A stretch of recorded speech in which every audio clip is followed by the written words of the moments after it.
This podcast is a member of the Place to Be Nation family. Visit us at placetobenation.com, the only place to be in your pop culture world.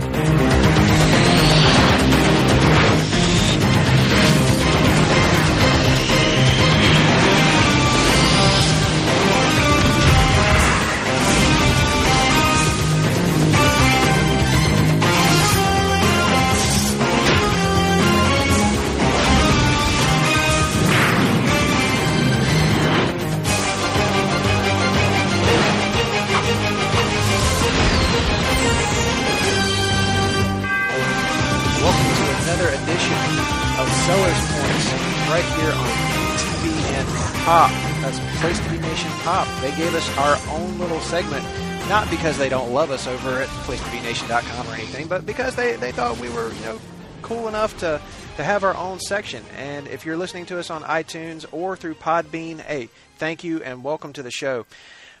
Today's episode is going to be a little different from my usual, and as I was telling my guests before we started, I am nothing if not self-aware and sometimes self-deprecating. And I have been accused of being a DC homer.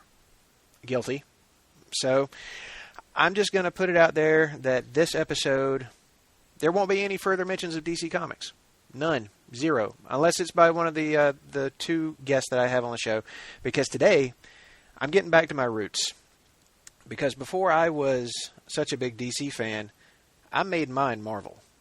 That's true. I was a huge Marvel fan from way back. And I'll get more into that a little bit later when we start talking about our entry points into to the Marvel Universe. But first, I want to introduce two guests that I'm very lucky to have on the show. And first up is a guy that most of you who have followed me or have been following these podcasts have probably heard before. He was on the Hard Traveling Fanboys Giant Size episodes a couple times, and he gave one of the most epic rants that I have ever heard, that I totally started him on, about why Cyclops was right. And, well, folks, count yourselves lucky, because today you're going to get Why Cyclops Was Right Part 2. That's right. Independence Day Resurgence is not the only sequel this year that nobody asked for, but you're going to get it today from Mr. Tim Capel. Welcome to the show, sir. Love it. I love it. Thank you, Russell. It's going to be great to be on a podcast for a change and not be outnumbered as the resident Marvel guy here on Place to Be Nation. So I'll hand it over to our next guest at this point, because I'm really looking forward to this. This is I'm so geeked right now. Dude, it's so great to have you back on the show. It feels like it's been forever since we've had any kind of conversation, but we're going to go Doesn't it? It does, yeah. Man. It's been way too long since we have been on anything together, and we need to make it a more regular thing. But next up, I've been keeping this kind of a secret. Only a few people knew that this guy was going to be on the show, because he never does these comic podcasts with us. But he is a Place to Be Nation staple. This guy's been on since, the beginning of Place to Be Nation, if I'm not mistaken. You'll know him from the PTBN Rewind series. But you should also know him as the editor of Marvel.com, Mr. Ben Morse. Welcome to the show, sir. Thank you so much for having me, Russell. It's true, I have never been on a PTBN Comics podcast, but I love talking comics. It's one of my favorite things to do. Obviously, it's what I do for a living. I've been at Marvel for 8 years now, and I know we're going to get into that and all that, but I'm just excited to take a Sunday afternoon to hop on and talk about comics with you guys. It's what makes my world go round, so I'm very excited. We are very happy to have you here, man. I'm glad that you chose this podcast to be your entry into the Place to Be Nation comic side. It was the only choice, Russell. That's what that's what I'm talking about right there. Making history. Yeah. That's what we like to hear. Don't let me stop you from stroking my ego. That will just win you all sorts of points. I'm good with it. This is absolutely the number one comic show in the Place to Be Nation universe, and I'm happy to be here. I never thought I would hear the day. But there it is, folks. You heard it straight from Marvel.com's editor himself. That I couldn't ask for a better endorsement. I had to correct you. I'm actually the editorial director Editorial of Marvel Digital Media. Let me make sure I get that correct. I don't. I got a promotion at the end of last year, and I just got my new business card. So I'm all up in my own importance right now. And you definitely hand out more business cards a year than I ever will, because I've been where I am for the last 5 years, and I'm still working on the same box.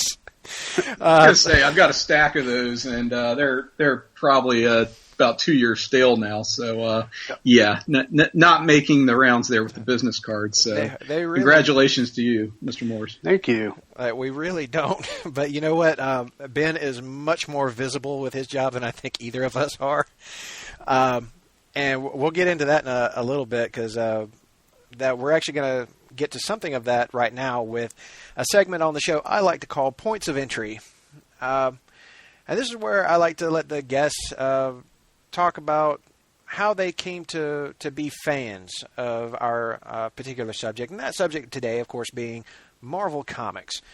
Now, Ben, I want to start with you.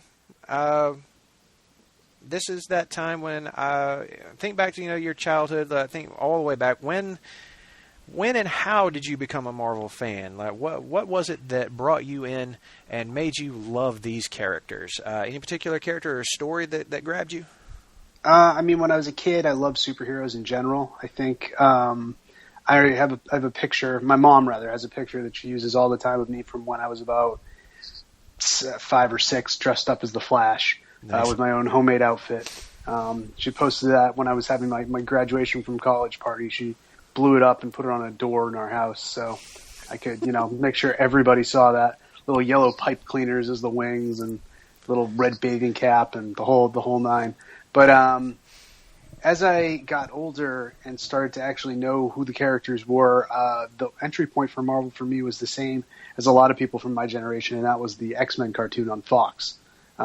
Which I have watched voraciously and loved that cartoon. Remember it premiered on Halloween in, I want to say 1992, might have been something off of that. But it debuted on Halloween, and I just loved every second of it. And from there, I was in the comic shop like a nut, getting all the X-Men titles, and that gradually expanded. As I got older, I wanted to read the other Marvel titles, so I got into Hulk and Silver Surfer and Thor. Eventually Avengers. Avengers was actually one of the last ones I really got into. And then, got back over into the DC stuff, but X-Men was always my first love and passion. And, it's not an unfamiliar story if you talk to people my age, because I think a lot of people got hooked in by the cartoon and the books that were really good around that point. Oh, absolutely. I have a similar story, but before I get to it, that's a good segue, because there's, as you know, Tim is a huge X-Men fan. Now, Tim, what was your entry into the Marvel Universe? Like, what brought you in and made you a fan? Well, my comic book fandom and my Marvel fandom are really synonymous.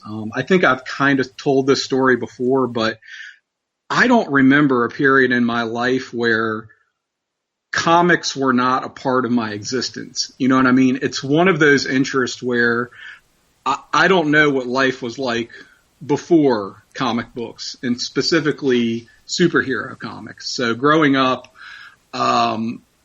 my cousin, who's about a year older than me, we spent a lot of time together. He had a lot of Superman comics that I don't know really how they came into his possession, but it's just like superheroes were just kind of always around. I think every kid kind of always knows who Superman and Batman and Spider-Man are, but they just resonated a lot more for me, especially at a young age. And, growing up, especially in like the late 80s and early 90s, that stuff was so pervasive.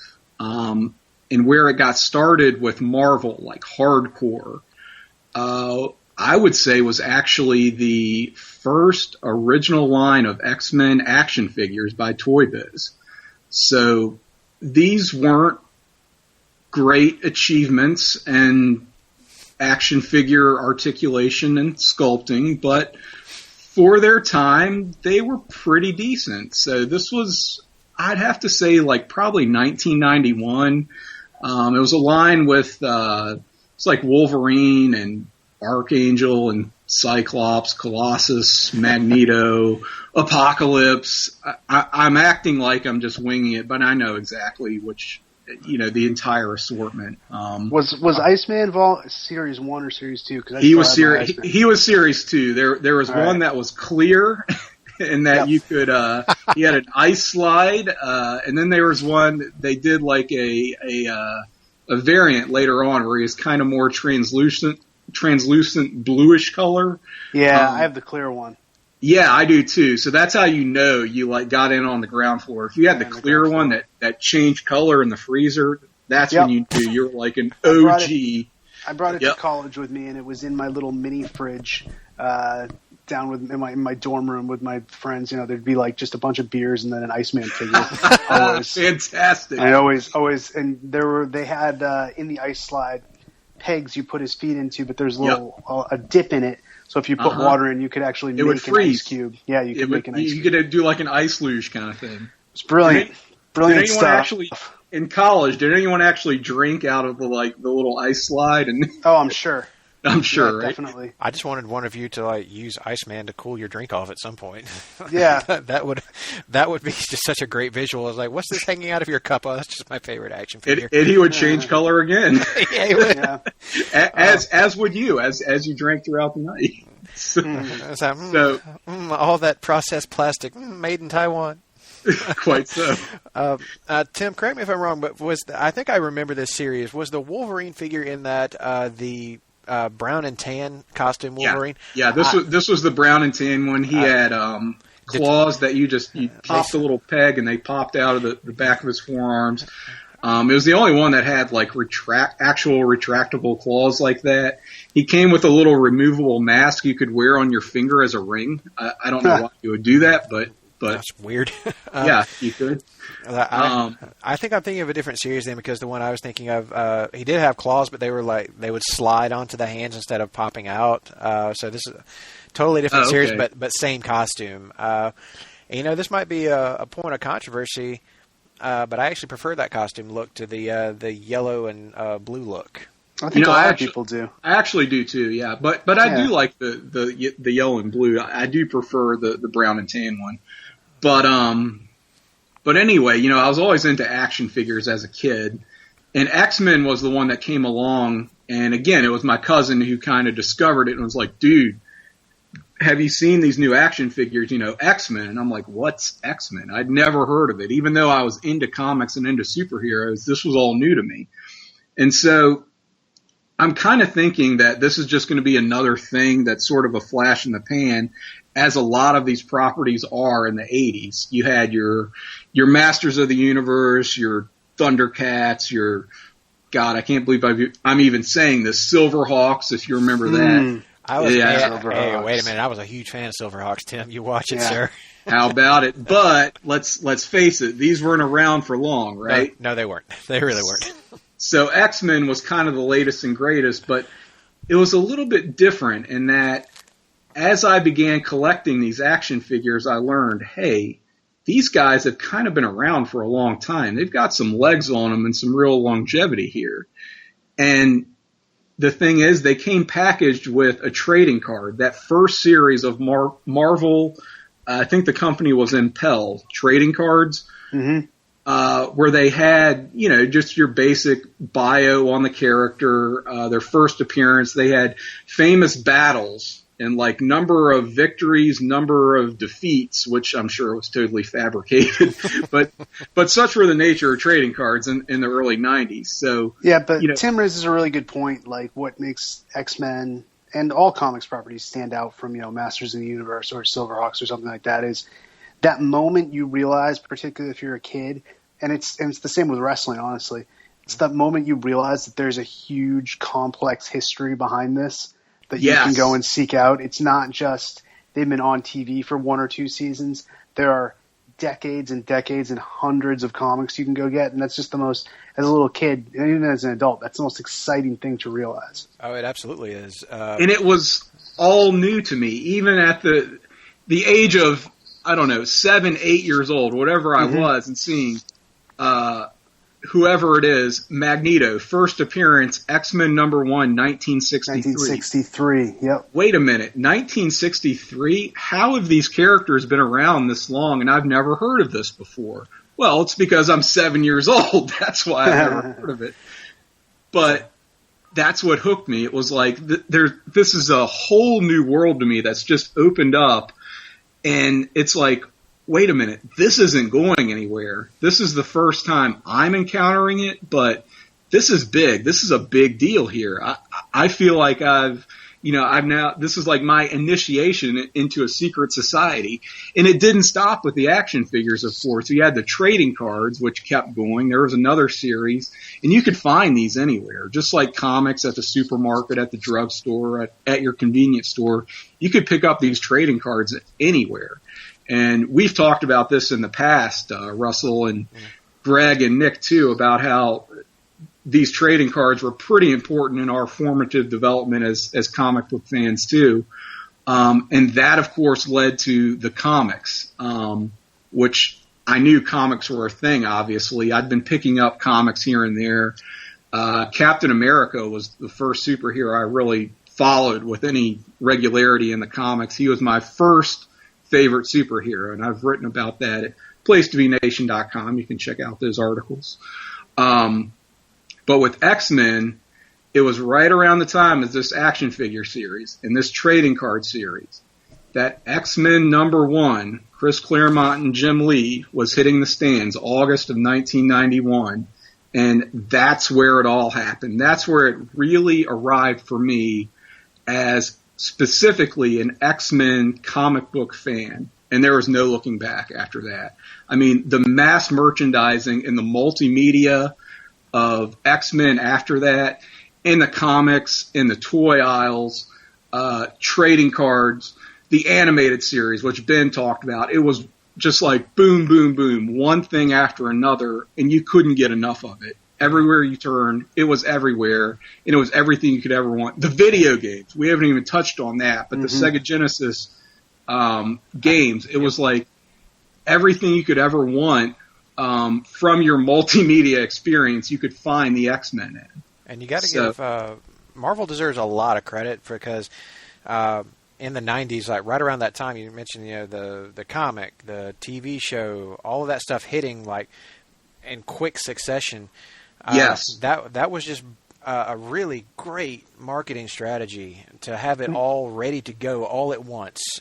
You got to look at it if you're doing a point of comparison. If you go to the 80s, the two most popular comics of the 80s were Uncanny X-Men and New Teen Titans. They were the two most successful, and for my money, probably two of the best comics ever written. But you didn't see anything done with the New Teen Titans. I mean, you had barely any action figures. They weren't on TV. No video games. No multimedia. Anything. And that from there, not to jump too far ahead, but to me, that was the beginning of Marvel showing that they knew when they had a hot property, they knew how to market it and they knew how to make it more than just a comic book. And something that you could argue has continued to this day. Absolutely. I talk a lot about corporate synergy and the way that we see that expressed today across the different multimedia channels that Marvel really has a foothold in. But we think of the 90s and there's the speculator boom. There's a dark side to that, of course, but when they were firing on all cylinders, that was corporate synergy at its finest, and that was the entry point for a lot of people. It really was, and like my entry point to Marvel actually came a little bit before that, because I did not start out as an X-Men fan. I came to it like you guys did with the Ben and I actually have that in common. I came to it with the TV show. The animated series totally made me an X-Men fan, but prior to that, late 80s, I think it was like 88, 89, when this particular issue I'm going to talk about came out. It was Spectacular Spider-Man number 183 by J.M. DeMatteis. First comic book I ever bought. And I bought it because I don't know if you guys remember this really awful live-action Spider-Man show from the 70s. The Italian one. It was an American show. It was like a little American movie. Oh, it's not. There was an Italian one too. Oh yeah, I do remember that one. You talking about the one with Nicholas Hammond? Yes. Kind of around the time as Hulk. Yeah. It was maybe meant to tie into that series, although it never did. But it was just a series of like little made-for-TV movies and miniseries. It never got picked up fully. It was it's some of the cheesiest stuff you can ever hope to see on television. For sure, product of its time. But here I was, this little like 7-8-year-old kid, and I'm seeing this guy crawling up a wall, even though it was totally the 60s Batman effect where they just filmed him like walking or like crawling on the ground and then turned it sideways. In the slow motion jumps and then you swinging, like his web swing was clearly from a crane, and that totally wasn't attached to his wrist. It was definitely attached to his belt. And it was as slow as you could possibly go swing from one building to the other that I'm almost sure he probably could have just jumped from one side to the other. It wasn't that far. It really wasn't. But I was like, but I'm a 7-year-old kid. I'm like, this is amazing. Was this in syndication? Like, we're about the same age, so this wasn't the original run of the show. Oh, no. It was in the 80s. That's when I saw it. It was in syndication, and I remember the day it was on. It was on Thanksgiving. We were at my parents' house. All my family was over, and this marathon of this show was on, I want to say it was on CBS at the time. And I was enthralled. I couldn't stop watching it. So I would try to find out when it was coming on again, taped it, wore that tape out. And when I was at the grocery store with my mom like a couple of weeks after that, and here was Spectacular Spider-Man 183, which was, part 6 of a story called The Child Within. It's got Peter Parker and... Oh, wow. Yeah. Okay. A little intense for a 7-year-old, but... it's crazy, but I saw, Spider-Man versus Green Goblin on the front of this, and it's the Harry Osborn Green Goblin. Yeah. So that was the first time I'd ever even seen this character. So I pick up this book, I read it, and I don't know what's going on. I don't know what's happening here. It's just crazy. There's all these like random characters. I didn't know who Vermin was, but he's like featured right out front in this story. James DeMatteis loves him some Vermin. He sure did. Yeah. But he wrote him so well. Like he kind of he endeared him to me with this take on the character, and I was just taken aback by how great it was. And suddenly, like Spider-Man is just it for me. Like I'm hooked. I'm in it, man. And not long after that, you guys mentioned the X-Men animated series, but we had a Spider-Man animated series that dropped right around the same time, or like a year later or something. Mm-hmm. And oh, dude, that was my favorite show. That was episodic television at its finest for my age at the time. I mean, it went downhill there those last couple of seasons. It was pretty rough. Once they brought in Madam Web and all this other just insane magical side of it, I'm like, even as a kid, I was like, I think we're kind of losing it a little bit here, guys. It was nothing if not ambitious, and I think part of the problem with that series in particular is it seemed like broadcast standards and practices kind of got a little bit tighter on... Oh, yeah, they crushed it on Spider-Man. Yeah, which, I mean, Batman the Animated Series had been getting away with murder, literally. Yep. Yeah, pretty much literally on that one. Yeah, for years, and it was like, oh my God, how... Like, even watching that show today, you'd see these fights, and they'd be these like, brutal fist fights, and it's like, you've got blood and everything else, and it's like, look at how messed up they are. And then X-Men came along, and its first, really, 3 to 4 seasons were pretty violent, but not... to the extent that Batman was.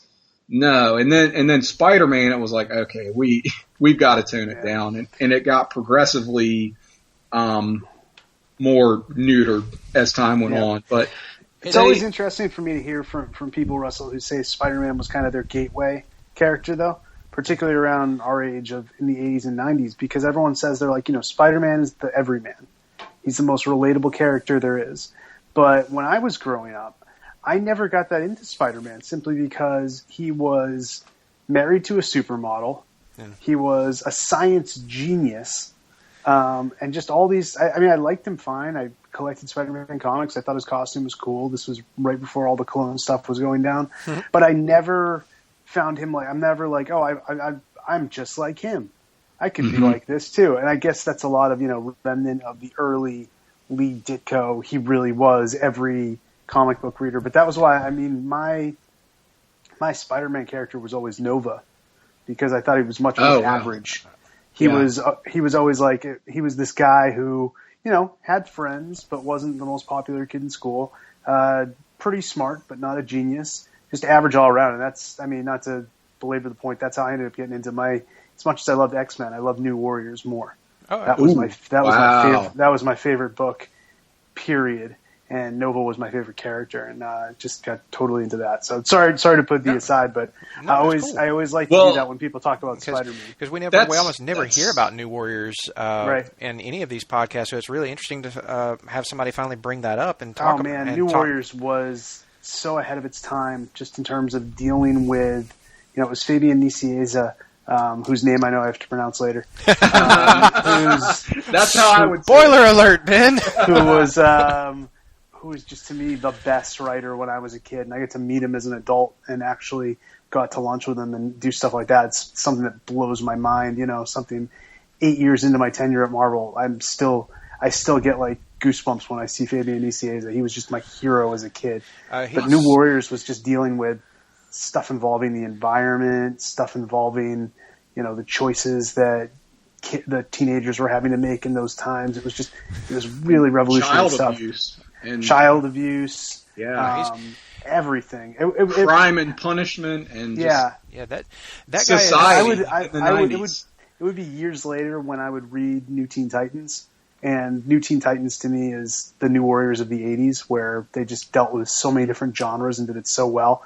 But that book has its place in comic book history. New Warriors is one that's been kind of forgotten in a large sense, but if anyone who actually read New Warriors holds it near and dear to their heart. And I have the omnibus collection upstairs in my attic, and it's one of my prized possessions. Well, it's funny you should mention Spider-Man, because that's largely my experience as well. I never really saw Spider-Man as a relatable character either. The reason I gravitated more to Marvel growing up and first getting into comics like hardcore, Marvel was my company of choice because they had Captain America and they had the X-Men. That's all I really needed. The fact that they did have Spider-Man and the Avengers and the Hulk certainly helped, but that's not really what sold me. Like you said, I always liked Spider-Man, but it was everything else going on around the fringes that really hooked me into Marvel. New Warriors certainly was a big. I wasn't quite as into it as you are, but I'm glad that you mentioned them, because people do forget what an important and an influential series that was at the time period, with Nicieza and Bagley on art. Oh my God, I love Mark Bagley's art. Whether he's doing Spider-Man or a team book like New Warriors and later on Thunderbolts, that guy, his output was just phenomenal and prolific. He's one of those guys that he kind of followed in the vein of your Todd McFarlane on Spider-Man and that style that he pioneered, but I think I actually prefer Bagley's take on that, which is maybe blasphemous in some circles, but I cannot get enough of that Bagley art. So that was a big part of what really drew me to New Warriors, and to this day, when I look back on it, I just, I see those characters and I see his renditions, and it just puts a flutter in my heart. Yeah, I've got a piece of original art from the probably one of the best New Warriors stories of the Nicieza Bagley era, which was Forever Yesterday, the one where they reinvent the entire world as if Egypt were the central power. That with the Sphinx? With the Sphinx, the female Sphinx, and all that stuff. I have an original Bagley page of Nova when he first shows up in the story, and it's I almost got Bagley to sign it. I missed my connection. Well, he wanted me to send it to him to sign. I just never got around to doing it. But yeah, man, it's great stuff. He would be one of my top guys that I would love to have a conversation with, because not to get too deep on the other company, but he also wrote Red Robin for a long time, and I loved that series. And I just love his writing. Like, anytime I see his name on something, I'm attracted to it. Yeah, Fabian's a great writer. He's one of the best. He wrote something in the neighborhood of 7 consecutive titles from about 1993 to 1996, 7-ish, thereabouts. And the thing is, like, they were all good. He wasn't doing like hack work, just churning stuff out. He could write that many titles and actually, have a standard of quality to where this was something actually worth reading. Yeah. His Nomad was just as good as his Uncanny X-Men. Right. And his Night Thrasher. I was going to say, like, he had a pretty good run on Uncanny there for a while. Oh, yeah. Was adjectiveless X-Men. Like, he, that's right. Like, he was the adjectiveless X-Men. Yes. You're on a Marvel podcast. We're going to set you straight here on the specifics and be really anally retentive when it comes to these details. I still refuse to call it the all new, all different podcast, but there you go. But anyway, yeah, this has been a great discussion about how we all became Marvel fans. So with that, we're going to move into the next segment of the show, which is the Points of Fact. This is going to be our roundtable discussion about the latest in comic book news with a little bit of analysis. And it's all Marvel news this time. At least that's all we're going to be talking about here today. And I want to start with a recent, probably the biggest revelation right at the end of the week. And by the time this podcast comes out, it may not be the biggest news of the week, but it is still right now. And that's that Marvel revealed on EW.com that the title of Spider-Man's next big story is not, in fact, Dead No More, but is actually called The Clone Conspiracy. And they also revealed the Jackal's new look, that he's going to be coming back, because if you're going to do a clone story, of course the Jackal's got to be the villain. Like, you couldn't really have anybody else, I don't think, because he's that guy that got that whole ball rolling in the first place. So, Ben, what was the reaction like from the Marvel social media side whenever that little tidbit of news dropped at the end of the week? Well, I think when you use the word clone in relation to Spider-Man, you always get some sort of a passionate reaction, whether it's good or bad. Oh, yeah. And that's what we were anticipating. Of course, there was the clone saga during the 90s that is reviled by a lot of people. But since you look at all the things that, since specifically Dan Slott's taken over on Spider-Man, that he's been able to take and kind of make cool, whether it's the classic villains, all the way up to Venom, all the way up to, the different things that kind of got worn out in the 90s. So I think he takes this as quite it's another challenge. It's, can I make this stuff from the 90s cool? That's been kind of, if you look at Marvel overall for the last few years, for the last decade, there's been a lot of writers who have done like kind of 90s reclamation projects. I'm thinking specifically if you look at like Rick Remender's Uncanny X-Force and his idea, I'm going to take everything from the 90s X-Force that was so overblown, the Apocalypse mythology and Wolverine is a badass and Deadpool and all these other things, and I'm going to make it relevant and I'm going to make it a great story, and he did. The tropes that people used to make fun of, that he had a very earnest spin on and said, hey, this is it was popular, but there's a lot more to this than what's on the surface. Yeah, and I think that's kind of what Dan Slott is looking to do. I'm not speaking for him, but just having spoken to him about the story, I think that's a lot what he's trying to do with this story, is show that even though it may have been executed not to everyone's satisfaction in the 90s, there's a lot of potential here. This idea of clones, this idea of, not being, first of all, duality, but also of not being able to have that closure. The book was originally called Dead No More because it's going to deal with characters who are back from the dead and there's a lot more to that, why they're back, how they're back, what it means for different characters that they're back, what it means if you can get back a lost love, or if a lost enemy can come back from beyond the grave.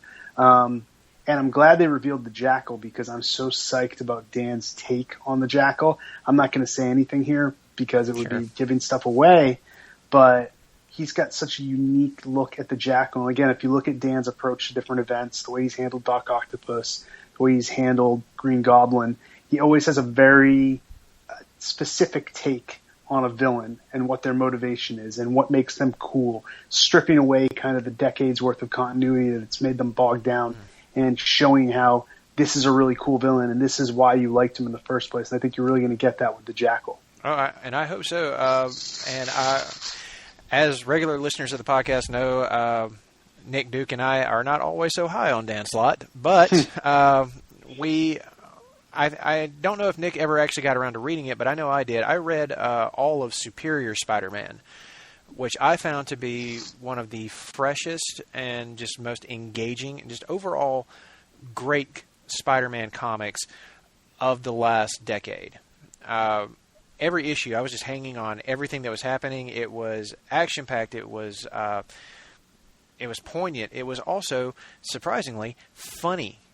Very funny, yeah. He made Doc Ock into a really funny character. I mean, aside from the obvious about him, he had him, pontificating, which was one of the greatest things that I loved about that series, and I still miss it. And I know that anybody who knows comics knew that Doc Ock wasn't always going to be in Peter's body and be the superior Spider-Man. We all knew that Peter was going to come back eventually.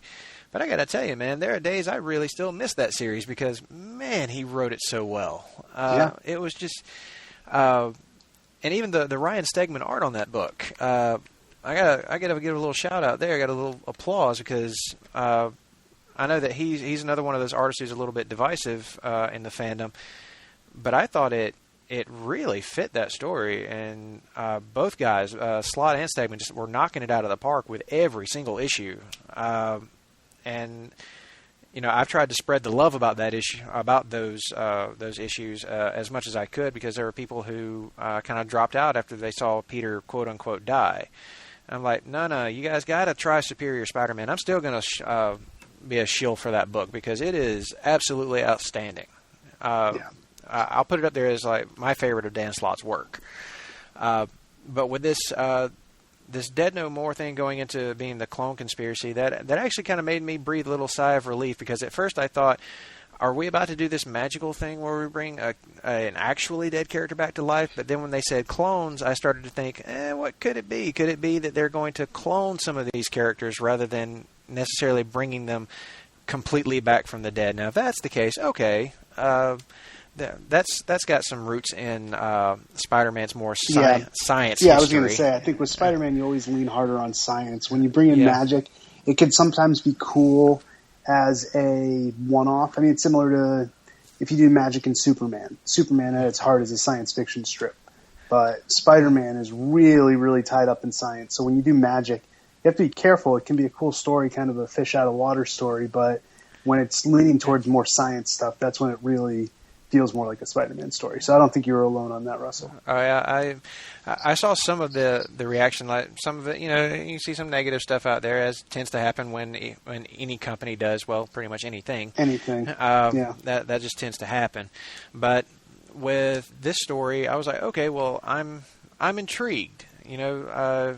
Now more so than I was initially, because this is calling back to, like you were talking about, Ben, that 90s concept that, in a lot of ways went over like a lead balloon the first time around. So maybe this time we can put a little wind in its sails and get it to take off in a way that it didn't before. So I'm sure that's the hope, and I'm sure that's the aim of it all. But we'll see how all that shakes out, and I know you can't say too much about where that story's going. You, the privileged one who has all the inside info. I'll just say, watch the Jackal. The Okay. fact that he's the villain is a very big deal.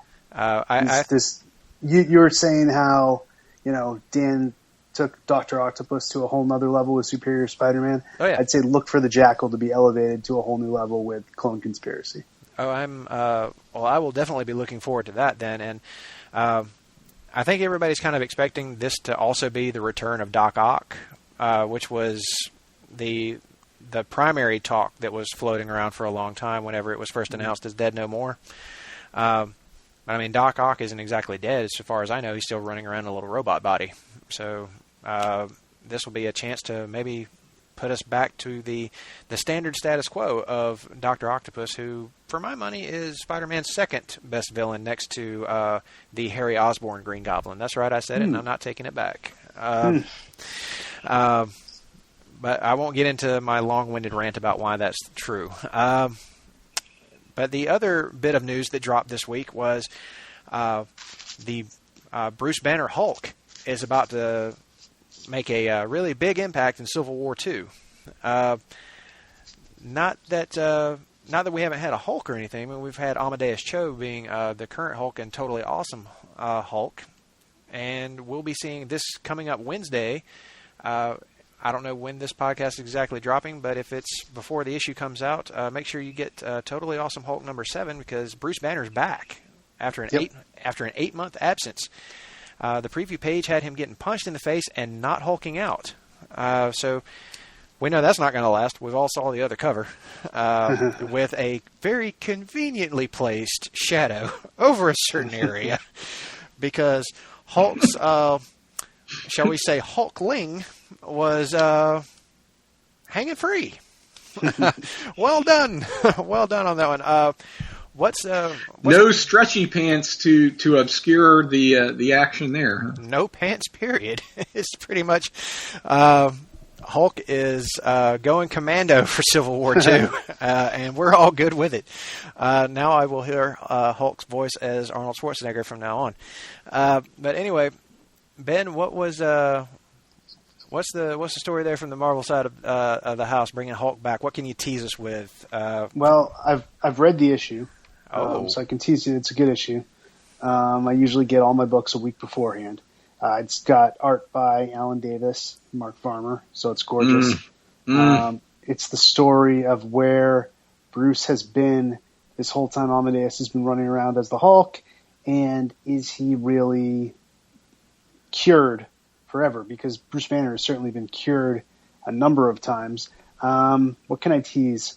I can tease that Iron Man plays a surprising role in the comic.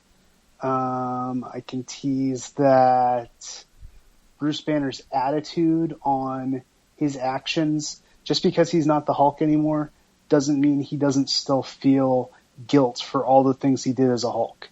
And that is the kind of spark point for a very interesting story involving Bruce Banner. And it won't be the last we'll see of Bruce Banner for the next few months. He's very important to the overall Civil War II story. I hope not, because I do love Bruce Banner, and I was one of those guys that was like, hey, let's give Amadeus Cho a chance. Like, if he's going to be the new Hulk, this is going to be a totally different take. And with Greg Pak writing it, I was totally down with that, because I loved Planet Hulk and World War Hulk. I thought those were two really great stories.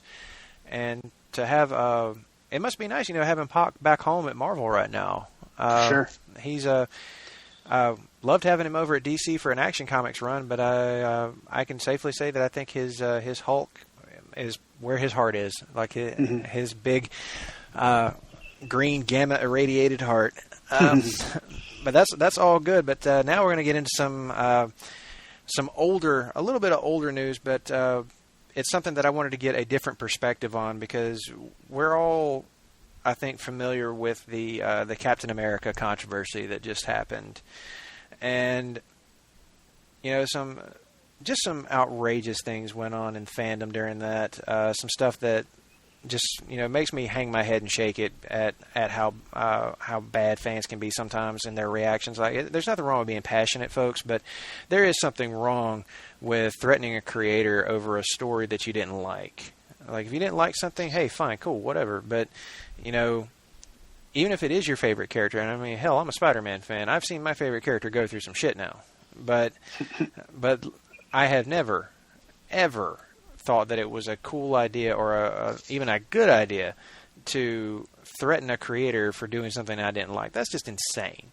So with that said, what kind of things did you guys see on the Marvel Twitter feed and Facebook page after Steve Rogers' Captain America #1 came out? I mean, it was terrible stuff. There was some people saying some really extreme things, some really disparaging things towards Nick Spencer and the other people who worked on the book, which, like you said, hate to see.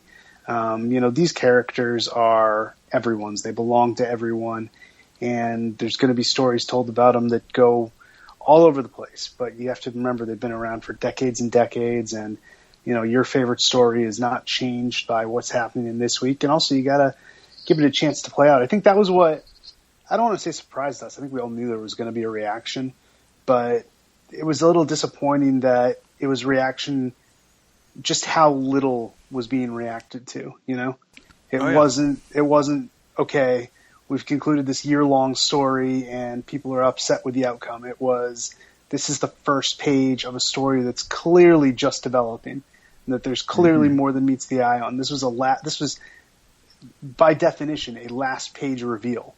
So all you've seen is that one word balloon.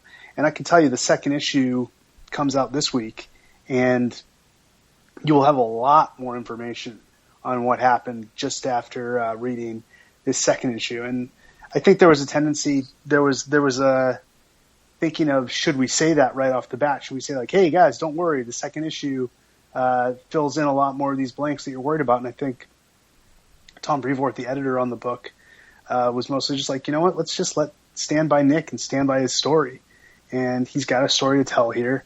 It's a good one. Nick's one of the better new writers I think we have, especially on the Captain America books. I think his Cap Sam Wilson is a really fun book. I think his Ant-Man's really good. And I think his take on Steve Rogers is going to be something people will be talking about for a while. And it got off to this start, but this is certainly by no means where the story ends. There's a lot more to be told. Absolutely. So, I hate to say it. I mean, just to chime in here a little bit, as my Captain America is kind of my one true love in comics. But as a comics fan, it's a shame, and I hate to say it, but sometimes the worst thing about comics fandom is comic book fans. And that anyone who's read and followed these characters for any length of time, this is not your first rodeo. You know how these things go. These are stories. This is not throwing the baby out with the bathwater. This is not being disrespectful to everything that's come before and being flippant in the way that you're going to present this new spin or this new take on a character. These things are not done lightly, and I would just say I really, really, really do not like sacred cows in comics. I don't think anything is necessarily off limits. A story is a story, and this is just not even the beginning of a story. It's just barely scratching the surface. And the rush to judgment and the impatience and the knee-jerk reactions, aren't we a little bit past that now? I mean, you would think, but I can see how if you're a newer fan and you're not used to this kind of thing, that bless your heart. maybe you think this is a betrayal of everything you've ever known. But to me, it's just, that's part of the storytelling engine. This is what you do in serialized story in comic book storytelling. And I'm really anxious to see where it goes. It is a shocking development for sure, but it's exciting. And, it's definitely not something that I see coming, but I can't wait to see where it goes. And I'm definitely with our hard traveling fanboys brethren and Greg and Nick, and saying, let's not decide that this is the be all end all here. We're just getting started. Obviously, things are not as they seem. That's very clear. Something has gone disastrously wrong. And how do we put that right? How do we explore the ramifications of this? And you want to be along for the ride. It's all in the execution, which is kind of a cliche, but a good story is a good story. And it's not so much what is being presented as how you get from point A to point B.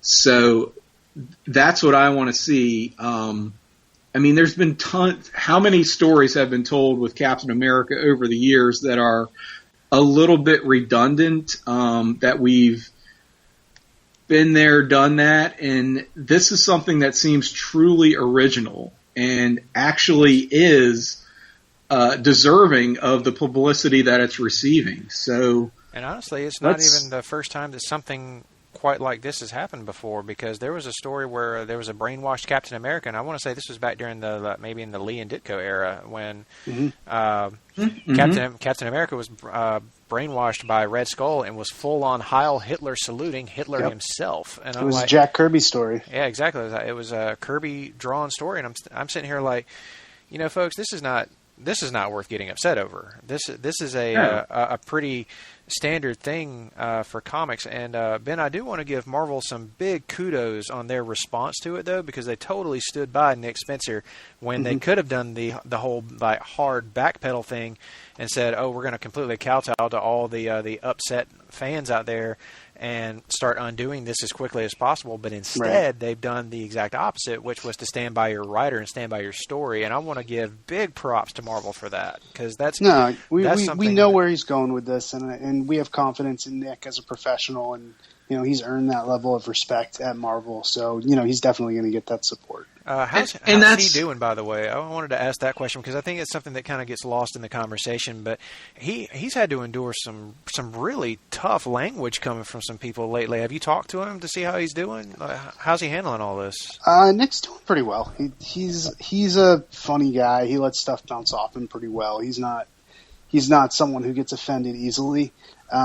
He has had stories before where he's ruffled feathers, so this is not his first go around with this type of thing. So he's doing pretty fine. I mean, no one likes to get death threats. Well, sure. I don't care how many times you've written a story. And he didn't enjoy that. But no, I've done interviews with him about stuff in the last couple of weeks, and he's been just as game as he always is. That's good to hear, because I'm one of the things that I was glad to hear Marvel stand by him, but one of the things that worried me was like, man, if this got too serious or something, would he back off? Would he suddenly like change up his story or feel like he couldn't tell it his way? That's not happening. Good. It's getting told like it was meant to be told. That's reassuring because, I mean, it just never ceases to amaze me when, you guys went to press with this. There's always the press release that goes to the general public and is probably perceived one way.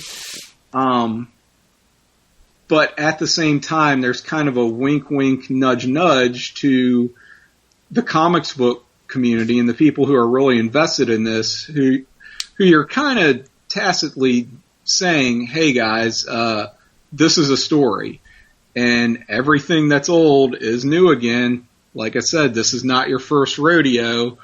It's a story like any other. So stick with us, have confidence, follow this through to the end, and don't turn into Chicken Littles about this. But people still act like the sky is falling every time there's any sort of press release that the general public assimilates one way, and you would think, like I said, anyone who's followed comics for any length of time would say, oh, yeah, I know what they're saying, but I can read between the lines. I know this is a story like any others, and I have confidence that we're going to see this thing through to a conclusion that's going to be pretty satisfying, even if it's not my favorite in the world.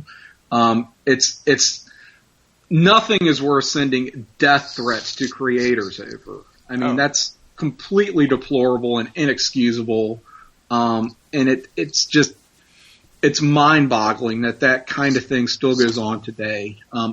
I would like to think that, this is not representative of the comics community and fandom as a whole, especially folks who have been there, done that, and have been following these characters and know how these things go. And to give fans a little bit of credit there, though, I will say that I don't think that it is actually indicative of the larger fandom.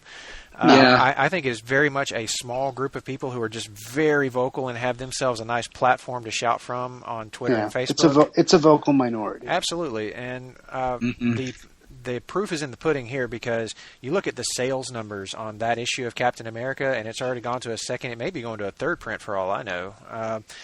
But I can tell you from my own little localized shop, which is the biggest comic shop in Montgomery, Alabama, Capital City Comics, sold out of that issue and still had like tons of people coming in asking to get it. And not because they were upset about it and wanted to harm the book like some jackass on the internet taped himself like burning the issue.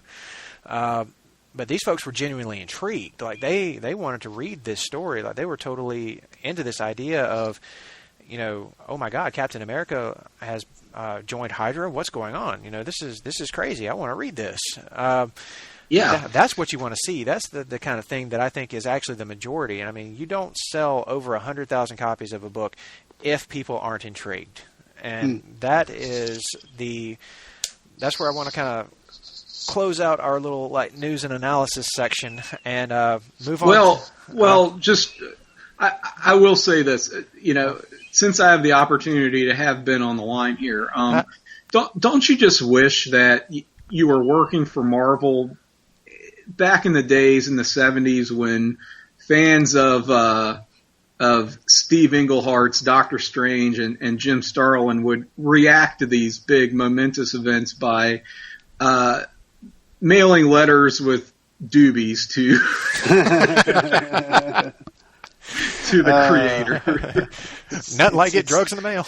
It's tempting for sure. That was the extent of the passion within fandom at that time. Now it's death threats on Twitter. Why can't we get back to that? Why can't we get back to those days? Why can't you guys just start sending them, bags of good weed or something in the mail? I'm sure that they would appreciate that more.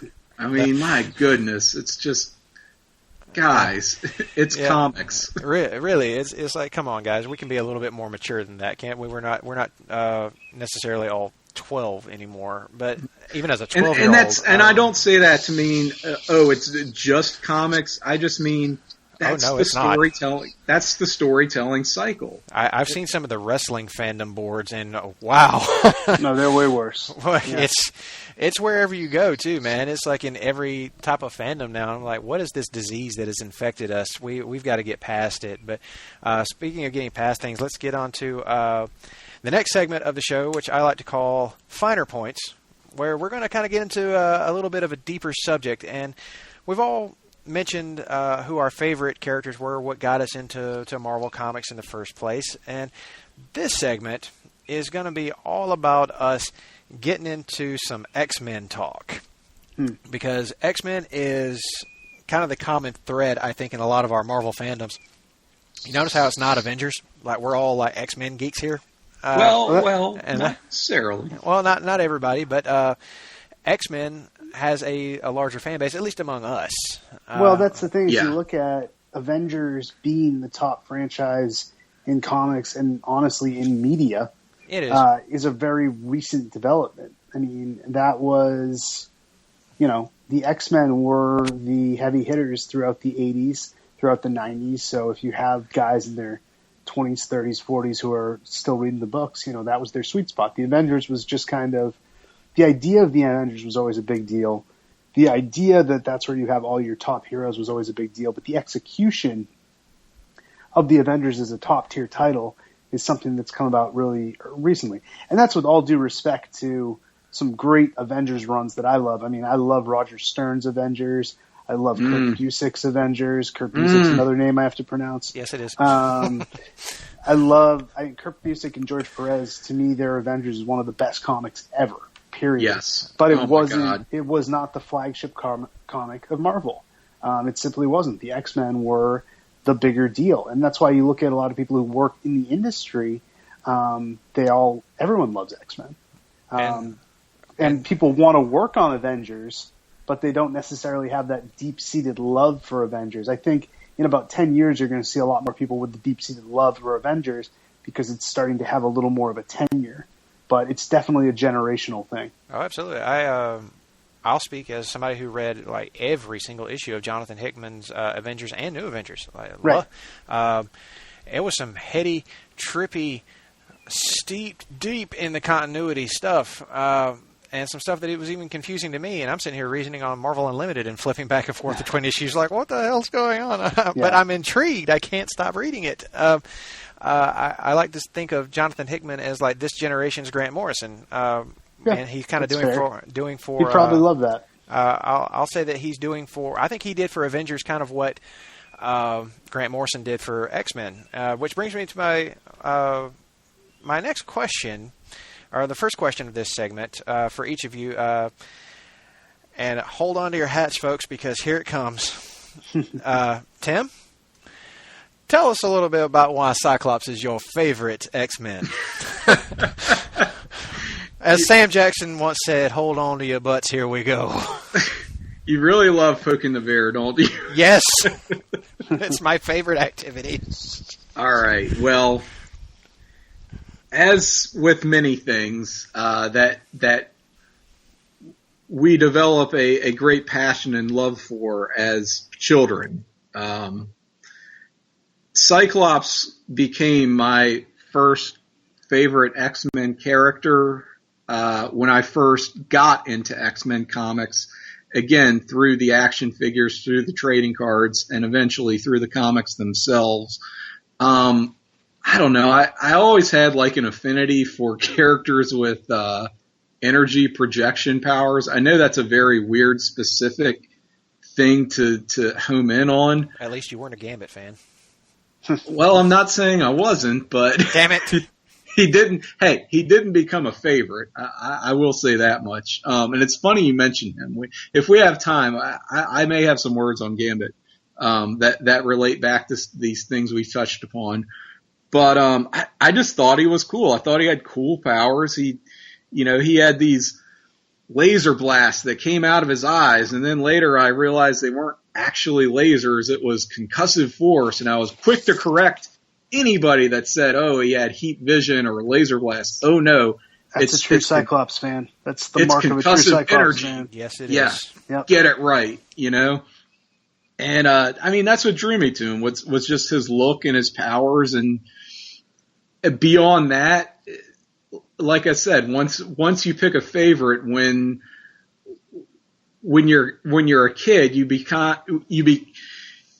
pick rationalizations after the fact as you get older to continue to justify your love and your passion for this thing that you came into when you were much younger. So I learned more about the character and realized, okay, he's the leader of the X-Men, right? So he's that archetypical hero type, the leader, which tends to be considered the more boring character, and that's a bit of a trigger point for me. Anytime I hear Cyclops is boring, and anyone who has that opinion about Cyclops, I would suggest that they haven't read any stories featuring the character from the recent years or from kind of the earlier, not early, but we'll say second Genesis X-Men from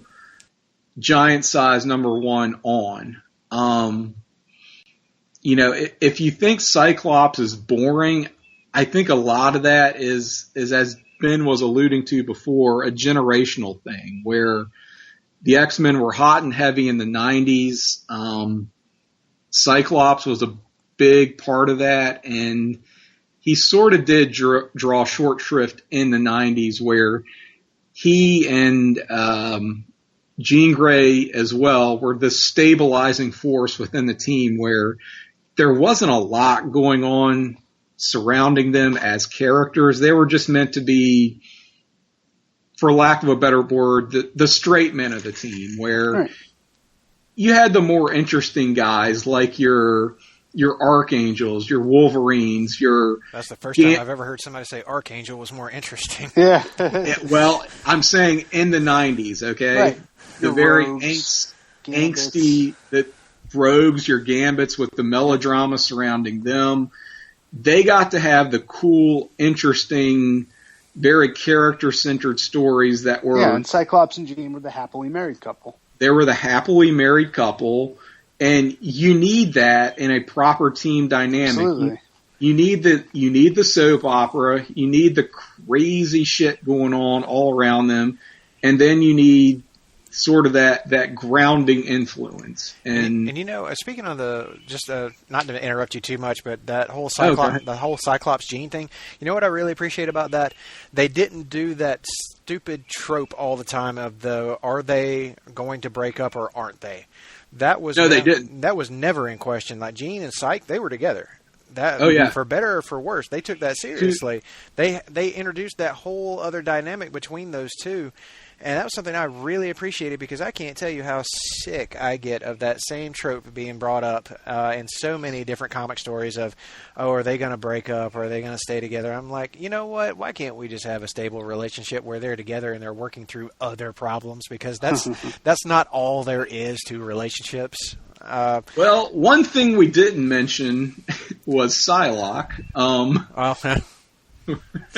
Not to totally discredit your point, but the one time that the interesting melodrama soap opera did intersect with Jean and Scott in the 90s was the crazy ass developments around Psylocke, and she had like that flirtation with Scott, and it didn't really amount to anything other than propelling the story forward that they were trying to tell with Psylocke and the various convolutions that happened there, which I'm not even going to try to get into.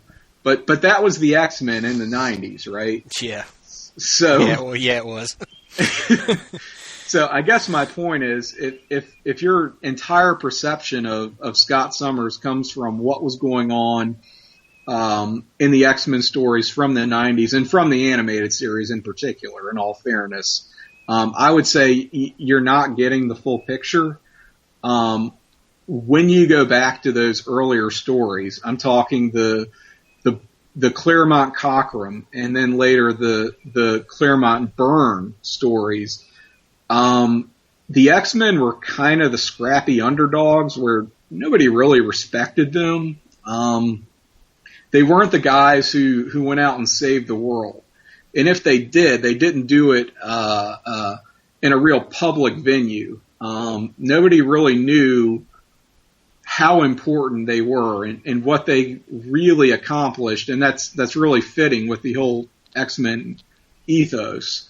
But as far as Cyclops' role in that, God, he was a powder keg at the time. He was a bundle of nerves. It was like at any given moment he could snap, and if Wolverine said the wrong thing to him, he would bitch slap the guy, right? I mean, he would put him right in his place, and that's anything but a boring character.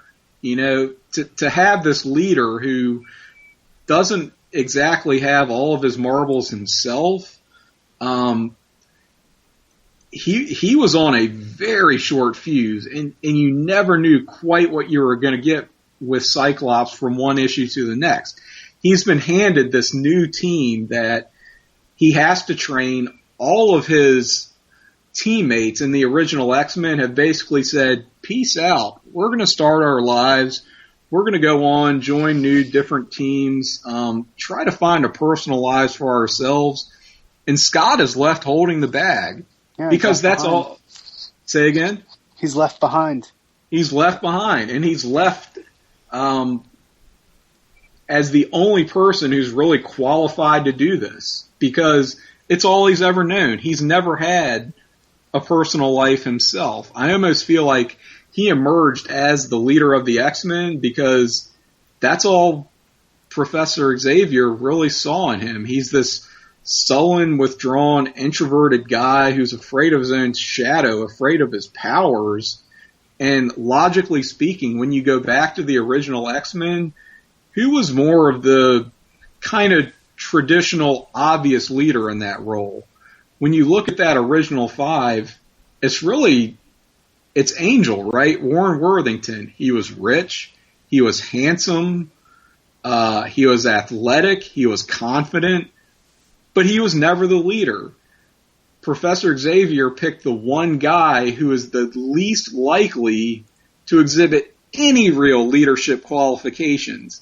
And I think he did that because that's all Cyclops had. If he didn't throw him that bone, he wouldn't have had anything. This guy could have died on the vine.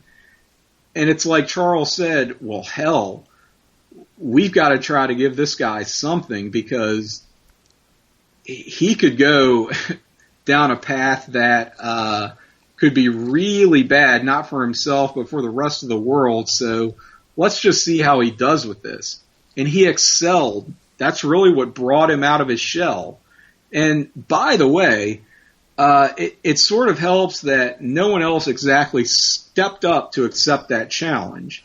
Throughout the years, a great tradition in X-Men history is everyone kind of pointing the finger and going, well, have you got this? Or are you gonna help see us through this next challenge? And they all always look to Cyclops to do it. When the mutant population was reduced from millions to a few hundred in the wake of M Day, after the House of M story, who was it that said, I've got this? Yeah, that was Cyclops. That was the guy who emerged and said, don't worry, I know things aren't great, but we'll figure it out.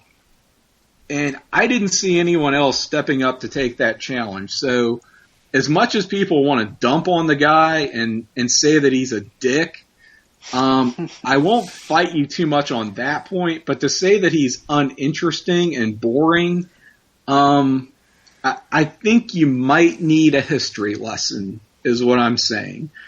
And he's also one of those characters who, in that kind of classic tradition, is great at his job. And his job is running the X-Men, running the show, being a superhero, for lack of a better term. But his personal life has always been a complete shit show, right? He's never been able to establish a life for himself outside of the team, and when he tries, it goes to hell in a hurry.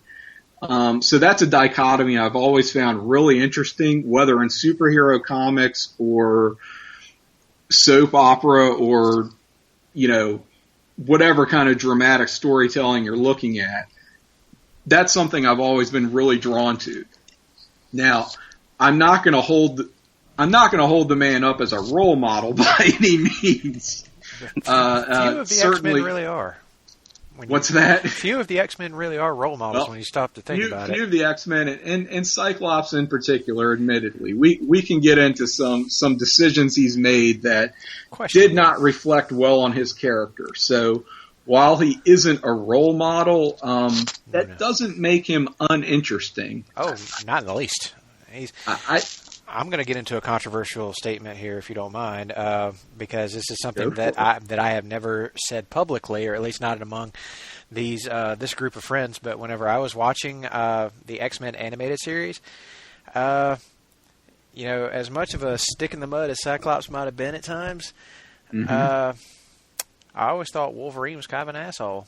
And, Thank you. And that Cyclops and Jean were the pairing that made the most sense, and Wolverine should have just gone and gotten a beer or something, because he needed something to cure that thirst. He was a third wheel, man. Mm-hmm. Well, and here's the thing. I wasn't going to get too into the whole love triangle with Scott and Jean and Logan, and the fandom surrounding Wolverine. And To put it delicately, let's say I'm not the biggest Wolverine supporter in the world. Oh, please respond to Todd's statement in my last podcast when he said Wolverine was right. Please do it. Todd Weber. Here we go. Brother, I love you, but on a 2.5-hour Aquaman podcast, no offense, Russell, hey, none. It's no all shade. good. We were as ADD as we could be on that show. No shade. But on a 2.5-hour Aquaman appreciation podcast, Todd Weber, glass houses, my friend. That's all I'm gonna say.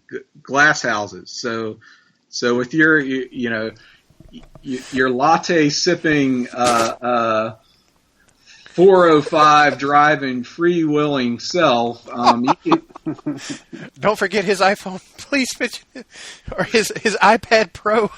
Your iPad Pro punching Polaroid checking self. He likes to poke the bear too, and I love Todd to death, and I say this all in good fun and good company, and I hope this doesn't jeopardize my place on the Todd Weber Has Issues Conversation Comics future guest list. However, when it comes to Wolverine, he's one of those characters who's easy to love, and I don't want to say that disparaging people who are genuinely fans of Wolverine, but he's done a lot of things over the years that kind of don't sit right for me. His whole code of honor that's pretty inconsistent when you get right down to it. Yeah, it is. I liked him a lot as the guy who, when he first joined the X-Men, was that shit stirrer. The one who was there to cause trouble and to create controversy. Again, in the soap operatic tradition of what the X-Men were back in those days, and to this day, in all fairness. But when he sort of became the elder statesman that he is now, he's kind of a paternalistic, hypocritical dick when you get right down to it. He doesn't want to see children put in a combat militaristic situation, I guess, except when it comes to pubescent girls who he brings under his wing, right? Oh, throw that shade.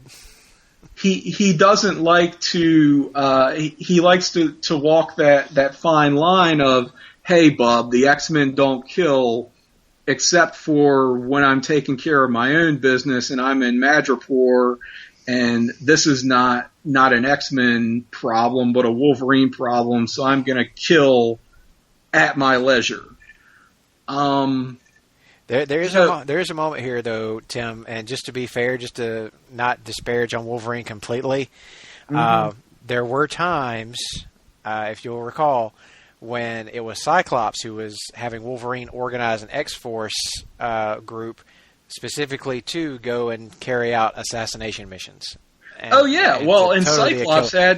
Cyclops had no compunctions with that. No, he was totally ordering Wolverine to go out there and kill people. He did, and Wolverine didn't seem to have a problem with that, and he's kind of gotten to the point where he's okay with heading up a kill squad now. But I'm thinking back to some of these earlier days, like when he didn't want his teammate Rachel Summers, for example, to become a killer when she was going to, in his mind, in cold blood murder Selene, the Black Queen of the Hellfire Club. I'm getting really geeky at this point, but I don't even care. That's what good stuff. Dude, that's what this podcast is for. Go pushing for it. My glasses up. So she's going to kill this cold-blooded killer who, by the way, is apparently thousands of years old and has been doing this for centuries.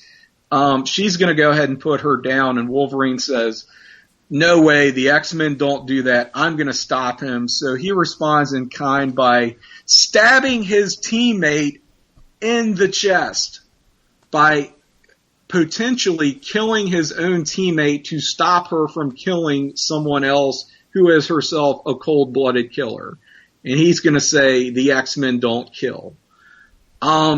Where was all the outcry after that when Wolverine crossed that line? And when Cyclops does it, it's like, oh, this is too much now. This is enough is enough. And, Cyclops has had this in him all along, and we can no longer abide this as fandom. It's sort of like that. You can look at it as this central conflict of Wolverine as both this noble, this guy with a nobility within him, who's fighting the killer, and that killer instinct, and that's what makes him so interesting. I will grant you that, but let's admit it is a bit of a cop-out. When Wolverine does these things, you can hand wave it away. When Cyclops does it, it's because, oh, he's a total shithead, or because he's a dick, he's a bad character, all this other stuff. So it's like people are willing to grant Wolverine and characters of that ilk the kind of slack that they won't Cyclops. And the reason I think for that is because Cyclops is one of those guys who is right much of the time, but he's right in a way that he's kind of an asshole about it. So again, it's not that you're wrong, it's that you're just a jerk. So we don't like you. And that's fine. Like I said, I won't begrudge you Cyclops is a dick, but to call him uninteresting or boring, I think you need a bit of a history lesson. And this is why I appreciate Tim, because he totally gets, like, everything that you said. All you got to do is replace Cyclops with Superman, and there you go. There's my argument. There. But I could say the same thing about. I hate the whole argument that Superman is boring. Superman is not boring. But not to get off on a DC thing, that's for another podcast, which will probably happen later. But I have always appreciated your view on Cyclops. That's why I like listening to you talk about him, because you get it. You get why Cyclops is an interesting character. He is the natural leader of the X-Men, especially once Charles Xavier is out of the picture. Like, he's the guy who he's the heir apparent. He's the guy who is that one that the whole team should be following. He's the guy who steps up when no one else is willing to do it.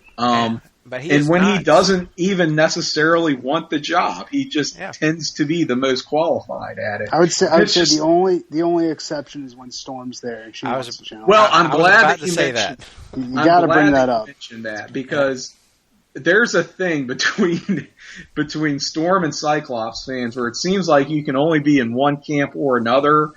I will disavow that right now and say that I love Storm as a character, and I love Storm as a leader of the X-Men. She's one of my all-time favorite characters, maybe just behind Cyclops. And I think that if anyone can give Scott a run for his money, it's Storm. I love her so much. It's actually Charles Xavier who I think can step to the side as far as being a guiding force in the X-Men at this point. For all that he got the ball rolling, it's really it's a tug of war between Scott and Aurora. And if we were really having a contest for biggest dick on the X-Men team, it would have to be Charles Xavier. There is no competition there when it comes to, like, who's the biggest asshole on this team. It's not Psych or Wolverine. No, it's Charles. Let's not even have illusions about that. Yeah. And this doesn't even touch upon a lot of the ways that, I personally kind of relate to Scott as a character, but that's getting a little bit too self-aggrandizing, I feel like. So that's true. So but I'll kind of sidestep that whole, and it's issue. And that's fine, but and like I said, I nobody appreciates your Cyclops love more than I do. But to move it along a little bit, so that before we run too short a time, I do have to say that just speaking from my personal experience, my favorite X-Men character, and this is going to surprise some folks, my favorite X-Men character is Nightcrawler. And I say that as somebody who is not in any way a religious person. But that is a huge part of who Nightcrawler is. His Catholicism has always been a big part of who he is. But that's not what endeared him to me. What it is he is kind of like myself, an optimist.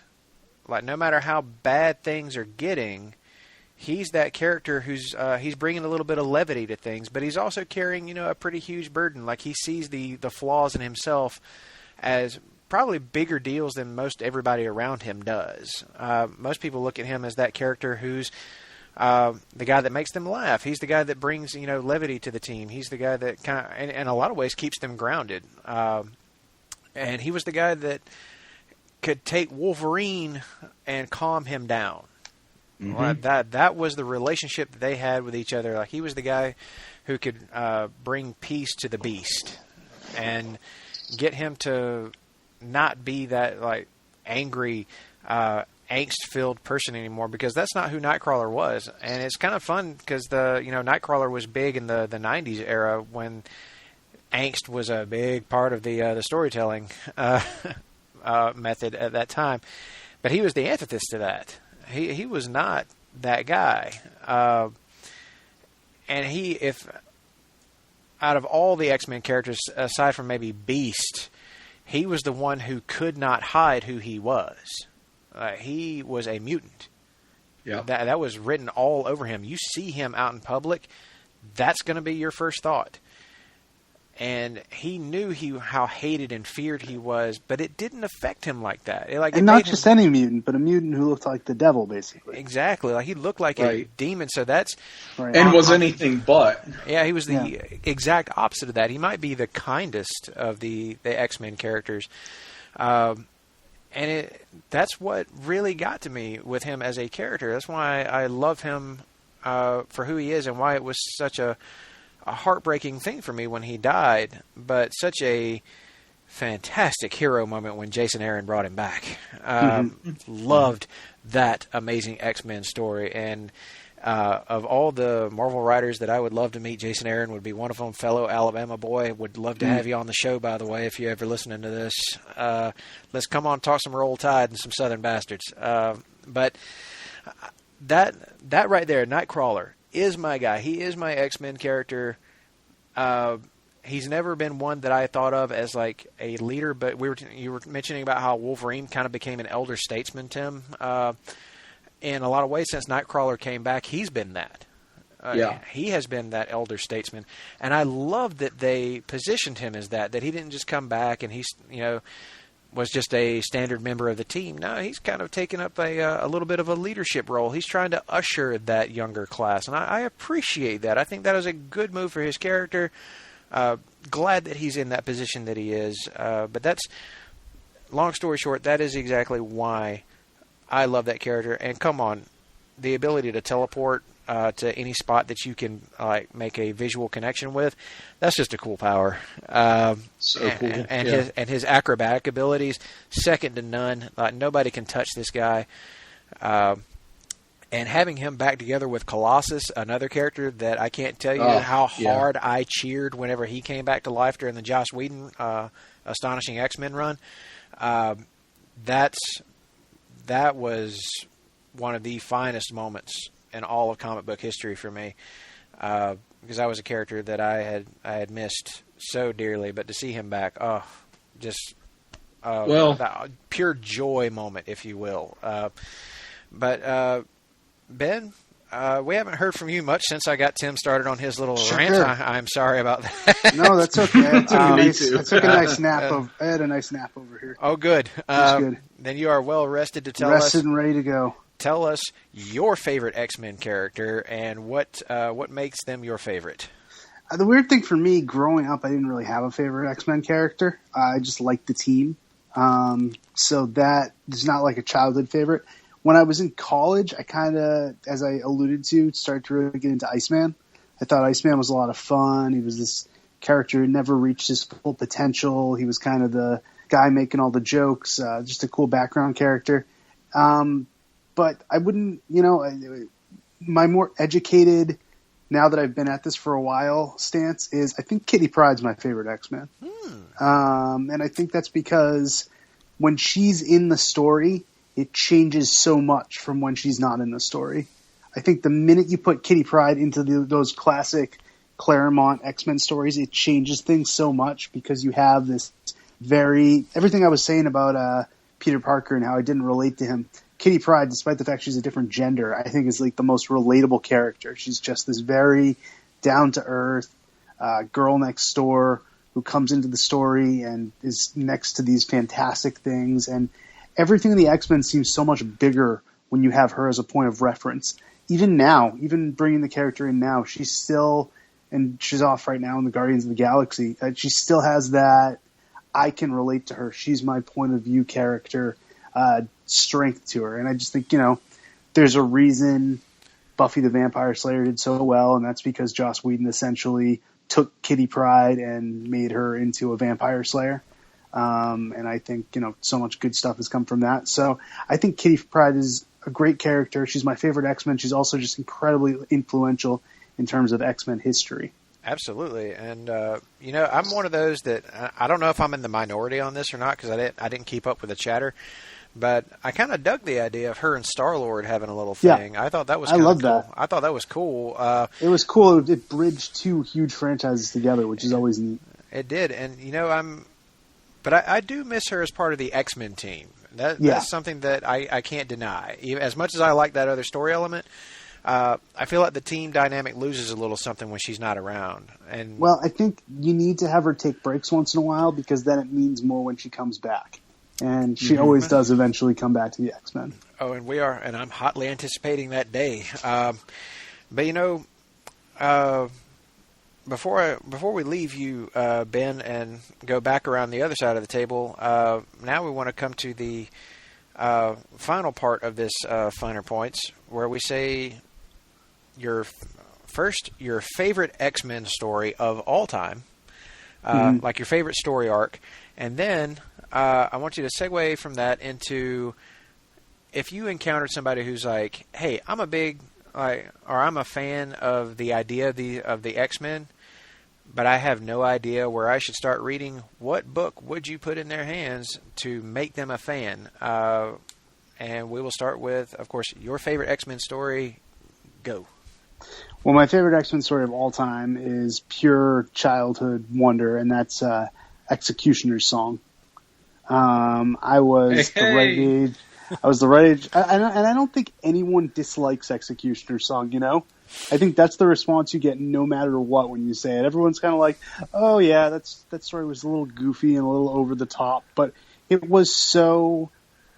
It was the '90s X-Men. This overblown. I think it was 4x4, so 12-part crossover. Between all the X-Men titles, there was 1 million characters involved. You had all of, the X-Men in the 90s. The big thing was having these mysterious villains with shadowy backstories who you didn't know anything about. And this had like 3 or 4 of them, Apocalypse, Sinister, and of course Strife, who was just tremendous. Were all in it. You had Strife like doing these huge Shakespearean soliloquies. It's something as an adult I can look back and just love how ridiculous it was. Strife just taking Cyclops and Jean Grey out on the moon and doing this long monologue about what terrible parents they were. And they're just what the fuck are you talking about? They have no idea what he's talking about. And, Wolverine, Bishop, and Cable are sitting in a space station doing, carving stuff, waiting for the X-Men. It's so funny.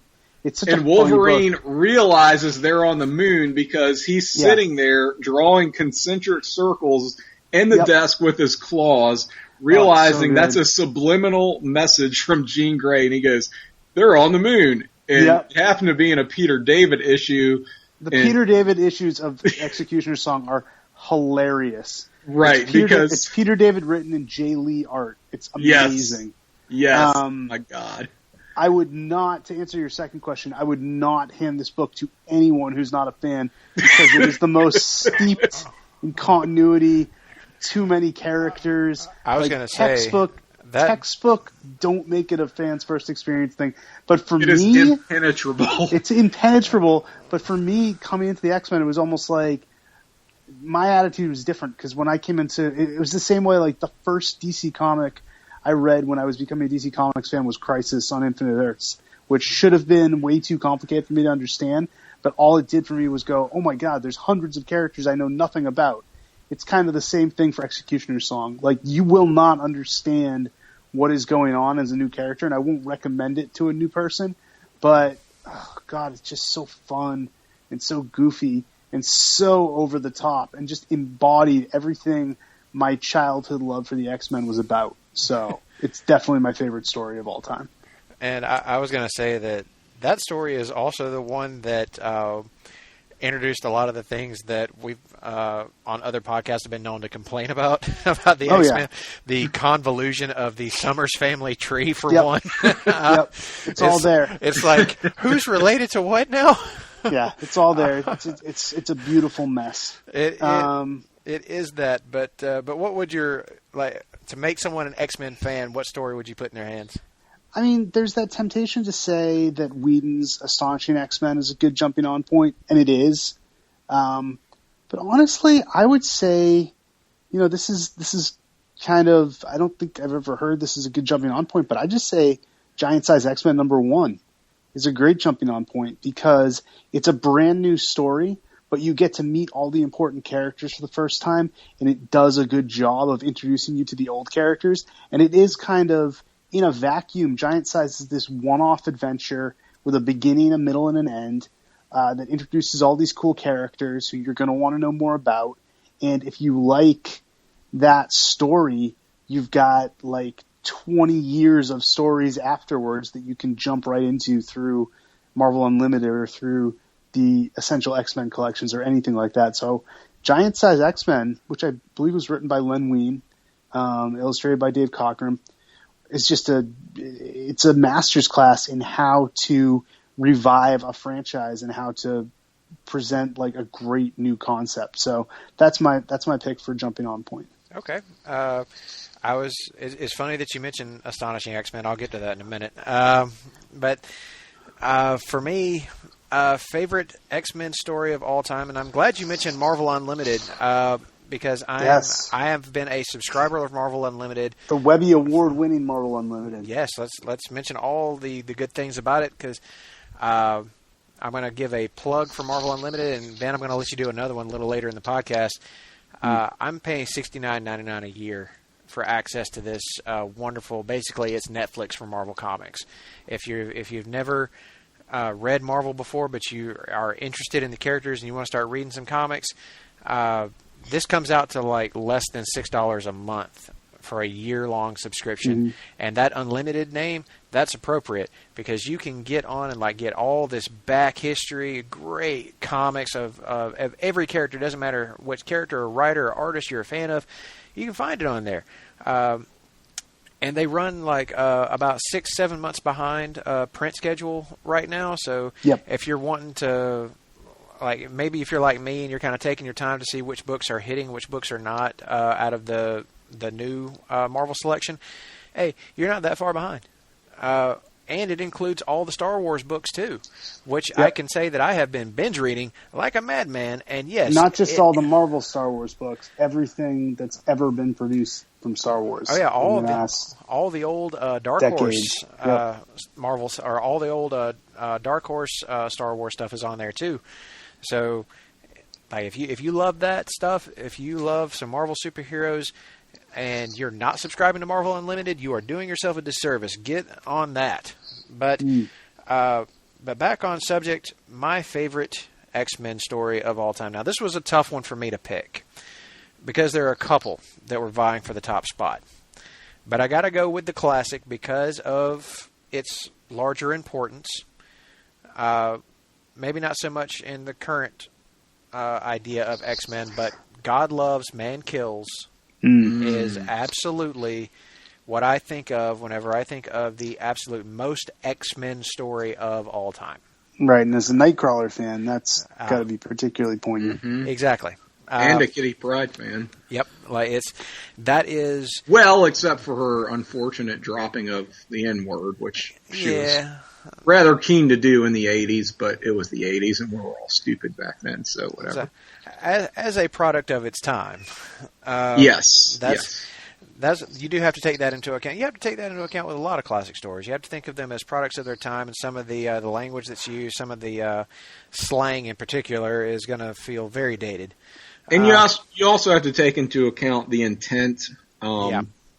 This is Chris Claremont, so say what you will about the man's writing, but when it comes to his politics and his personal beliefs, certainly he's anything but a bigot. Oh no, not at all.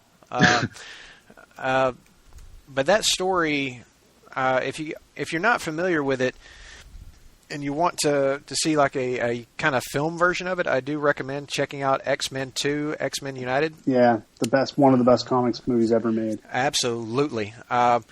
Because while Kitty Pryde is in it briefly, it is a great introduction of Nightcrawler, very different take on William Stryker from the comics version, who was a preacher in the comic book story. But if ever there was a story that illustrated why the X-Men were important, it was that one.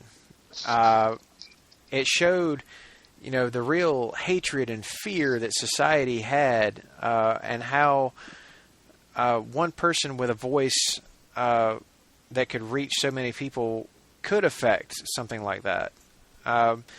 But I think what I appreciate about it most, not just for the Nightcrawler and the Kitty Pryde stuff that's in the book, but also how human William Stryker is. Like, you don't see him as just a pure mustache-twirling villain. He could easily have become that with this type of story, and make no mistake, he is the villain of the story. He is absolutely, 100% in the wrong. But it's how he's presented as somebody who, makes his argument make sense. He presents himself from a point of not necessarily self-righteousness, but righteousness in general. He's that guy who says, this is why I believe what I do. I'm not just evil for its own sake. I'm not just the bad guy who was inserted into this story because I'm the bad guy. I'm a guy whose own life experiences have led me to this point. This is what I believe, and this is why I think I'm right. And the best villains in all of comics and all of literature, all of film, are the people who don't see themselves as villains. They see themselves as the heroes of their own story. And William Stryker is absolutely that. And I will say this, those who don't like the change in the film version, like making him not a preacher but a former director of the Weapon X program, they didn't lose his character. I still feel like they nailed his character very well. Like, he was still a guy whose own life experiences brought him to that point. And you could see that he's not necessarily evil at his core, but he became this over time. His own prejudices compounded off of his experiences, and this one thing led to another, and this is what he became. Is he wrong? Yes. Is he he's not exactly Mr. Sinister or Apocalypse here. He's a guy whose circumstances led him to this, and a series of bad decisions also led him to this. But I felt like that's what made him the most human. It's one of those things where you can look at him and say, I don't hate him, I pity him.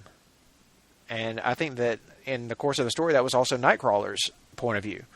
He didn't hate William Stryker, he pitied him. And that, for me, that's what makes it such a great story, was showing that the humanity was actually not coming from the human, but from the mutant. So that is my take on God Loves, Man Kills. Now, I would almost say that that's a story you could actually put that in the hands of someone and maybe make them an X-Men fan. It could easily do that. But for me, if I were going to do that, I mean, God Loves, Man Kills is a great story, but it's also very heavy. And that might it could have the exact opposite effect on someone as well. They could be like, "Wow, this is just really too heavy for me." It's a good story, but it'd be like putting Watchmen in somebody's hands. The first, it's like you've never read comics before. Yeah. Here's Watchmen. It's like, that's a terrible idea. Like, come to that later. Don't just jump in with that; you'll drown. Going back to what you were saying before, Ben, I would actually recommend Joss Whedon's Astonishing X-Men Volume 1 as a great entry point to make in the modern era as a way of making someone an X-Men fan. Mostly because it's not so much about the plot in those books, but Joss Whedon really gets how to write those characters. Like, he just nailed it when it came to, Tim, I hope you've read that series too. Oh, absolutely. Yeah. The way he wrote Cyclops, the way he wrote Wolverine, the way he wrote Kitty Pryde, and of course, Joss Whedon is the guy who brought Colossus back from the dead. Colossus had been dead for a long time, and Colossus comes back in that first volume. I am made of rage. Yeah. That when that happened, I put it down for a minute and just stood and cheered. I was like, "Yes, sir, Joss Whedon. Yes, sir." That is. I'm pretty sure I shed a tear. I'm not going to lie. Because I never thought that I would see the day that it finally happened. Because I thought Colossus was going to join the ranks of those who just stayed dead, and we would never see him again. And I missed that big lug. And there he was. He was back. And the reaction of Kitty Pryde was perfect. Just beautiful, beautiful scene. Where she phases, he just kind of walks through her and goes to business. That whole thing, that whole sequence, just Joss Whedon is a genius, and that right there proves it. I think that Astonishing, and the great thing is that it's not tied into all the heavy-handed, even convoluted events that were going on around the same time. Astonishing X-Men is just a book you can just pick up as a fan of the characters. It doesn't matter if you really know all the heavy history behind it or not. You can just pick it up and go. And that's why I think that it is easily the most successful re-entry point for X-Men. Outside of, and I'm kind of surprised I'm saying this, Brian Bendis's all-new X-Men that launched in Marvel Now. I would actually put that as a very close second to Joss Whedon's Astonishing X-Men run. I will admit that while in my summer reading project right now, which is Ultimate Spider-Man, I've read almost 70 issues of it so far. Ooh. Yeah. Good for you. I'm loving it, dude. Speaking of that, it's great. Speaking of that Mark Bagley art. But I love Bendis on that, and I loved his Ultimates, and what little bit of his Daredevil I've read. But I do have to admit that past that first volume of his New Avengers run, dude just about lost me. It wasn't working for me at all. So I was very worried that the team dynamic was not something that he could really pull off all that well. But I picked up that first issue of All New X-Men. I was like, okay, well, I'll give this a shot, and I'll be damned. Knocked it out of the park. I was sold, hooked, pull list.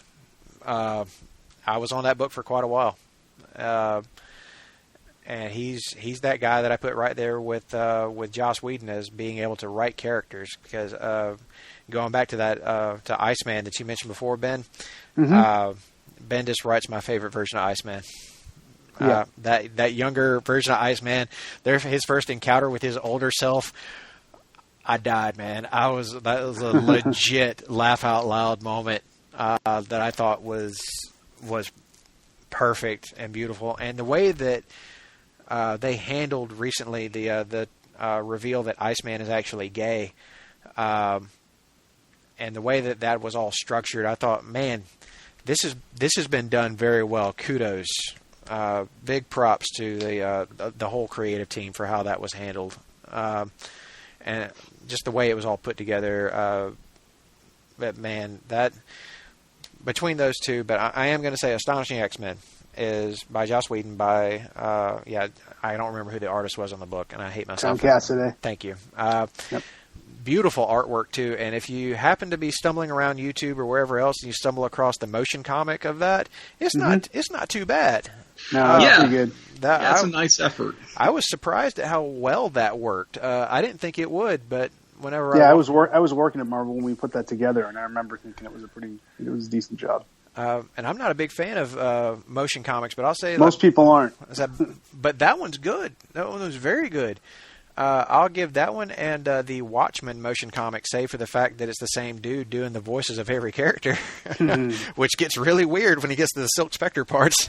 But other than that, I'm getting off on a tangent there. I don't mean to do that. Sorry, fellas. But yeah, those are my picks for the absolute cream of the crop. God Loves Man Kills for best all-time X-Men story, and Joss Whedon's Astonishing X-Men. If you have never read Marvel Comics, go get you a subscription to Marvel Unlimited. Look up Joss Whedon Astonishing X-Men. Start from issue 1 and it goes for 24 issues. Have a ball, and yes, you will. Now, to move on to our final guy on this one, Tim, tell us first your favorite all-time X-Men story, and then if you encountered someone who's never read before, what story would you put in their hands and say, this is going to make you a fan? Whew. Well, I guess I'll answer the second question first, because you guys have pretty much already hit on the ones that I would go to. Two answers, actually. Someone who has really never read comics before and aren't sure what to expect, I would put Astonishing X-Men in their hands as kind of an intro, not just to the X-Men, but to comics. For all the reasons that we've been talking about already. There's, definitely a lot of fan service for guys like you and me and Ben.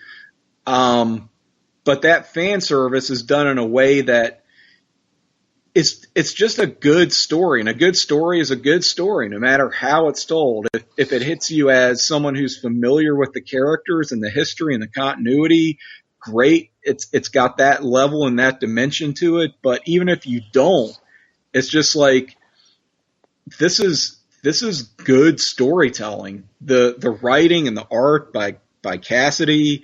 We talked about specifically a lot of those scenes and those panels and the way that it's constructed. Whether you've read comics for 30 years or for 0 years, I think you're going to get the same reaction out of. For someone who has read comics but isn't really that well versed in the world of the X-Men, I'd go back to Ben's pick, which is Giant Size X-Men #1, and, bridging right out of that, Uncanny X-Men 94 through whatever. When you already kind of know what you're going to get, you know that it's going to be Bronze Age storytelling, where the writing is a little bit janky but has a certain charm to it at the same time. I think someone who hasn't read comics before, it could be a little bit of a turnoff, but if you're used to that sort of thing, that could hook you, because those are such great comics. And I think it's a good segue into what are my favorite X-Men stories. There are so many, but honestly, it's that entire stretch run of the Claremont Byrne era, which I know is a little bit of an easy go-to answer, but people think of the hits, the Dark Phoenix saga, Days of Future Past, the Proteus saga, but everything they touched was gold, and it was that way from day one. I mean, that Magneto story, which is kind of the last time we see Magneto under Chris Claremont as a traditional sort of Silver Agey villain is so freaking good. And it's the first time you see the new X-Men working together as a team, being pulled together and saying, hey, we can't act as individuals here. We've got to all work together because we're greater than the sum of our parts. And they take Magneto down. That is such a freaking good story. And that's like one of the first real arcs that Byrne and Claremont did. And that leads right into that World Tour era where they go off into, after that, the Savage Land, and there's like a Sauron Garrock thing, which, you know, it's pretty good boilerplate superheroics. And then it's into Japan, where you get the first hints of Wolverine's past and fleshing out his character a little bit more and broadening, you know, who he is as a person beyond, like I said, just the shit stirrer within the team, and it deepens his character. And then it's into Canada, the introduction of Alpha Flight, which Byrne would go on to do pretty great things with. Then, like I mentioned, the Proteus saga. It's just this 1-2 punch one after another. The Dark Phoenix saga hits right after that. Then Days of Future Past. I mean, they don't stop. It doesn't let up. It's a nonstop thrill ride. The first time I read it was actually in black and white. The Essential series, yeah, me too. Essential X-Men. And I was reading the contemporary comics coming out in the 90s at the time. You know, this was in like 96, 97, kind of the post-onslaught era stuff, which I was following pretty, you know, dutifully as a fan. But as these I'm being kind here.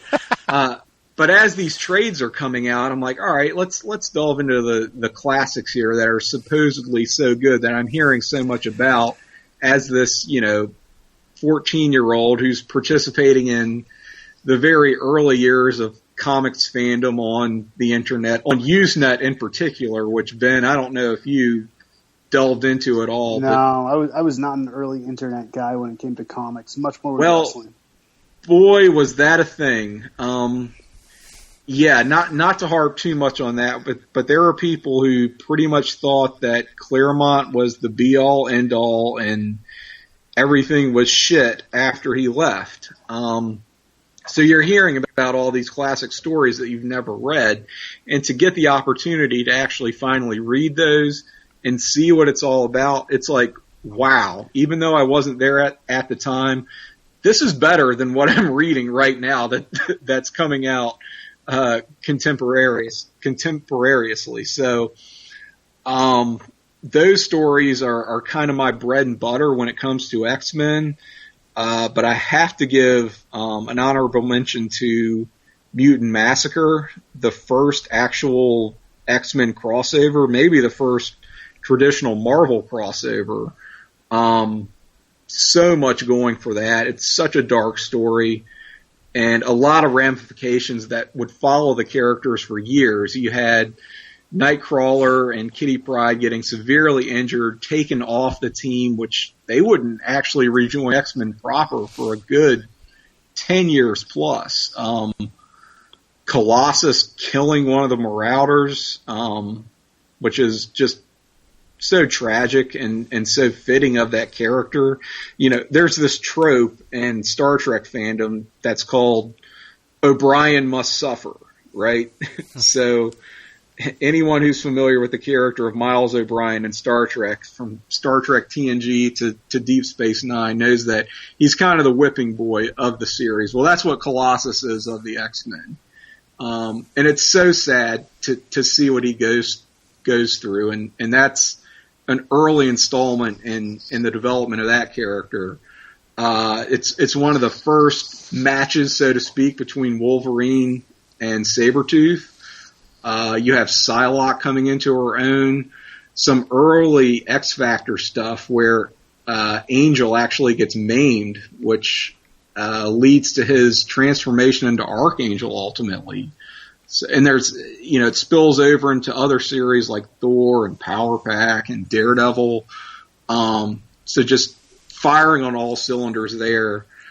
Gotta mention Inferno, which was the first big crossover that hit like the entire Marvel line, even though it was X-Men centric. It was everything that all of the stories that had taken place over the preceding 3 to 5 years just hitting a tipping point. And it really delivered. That's been collected in actually 2 omnibuses, I guess is maybe the way to say it. But man, that is some epic X-Men storytelling in Inferno, but not a good entry point for sure. No. Ben, you mentioned Executioner Song. Not really something I'd hold up as a great standard of quality, but a sentimental favorite. That original adjectiveless X-Men with Lee and Claremont. Mutant Genesis. Those first 3 issues. Oh my God. Takes me right back to my childhood every time I read it.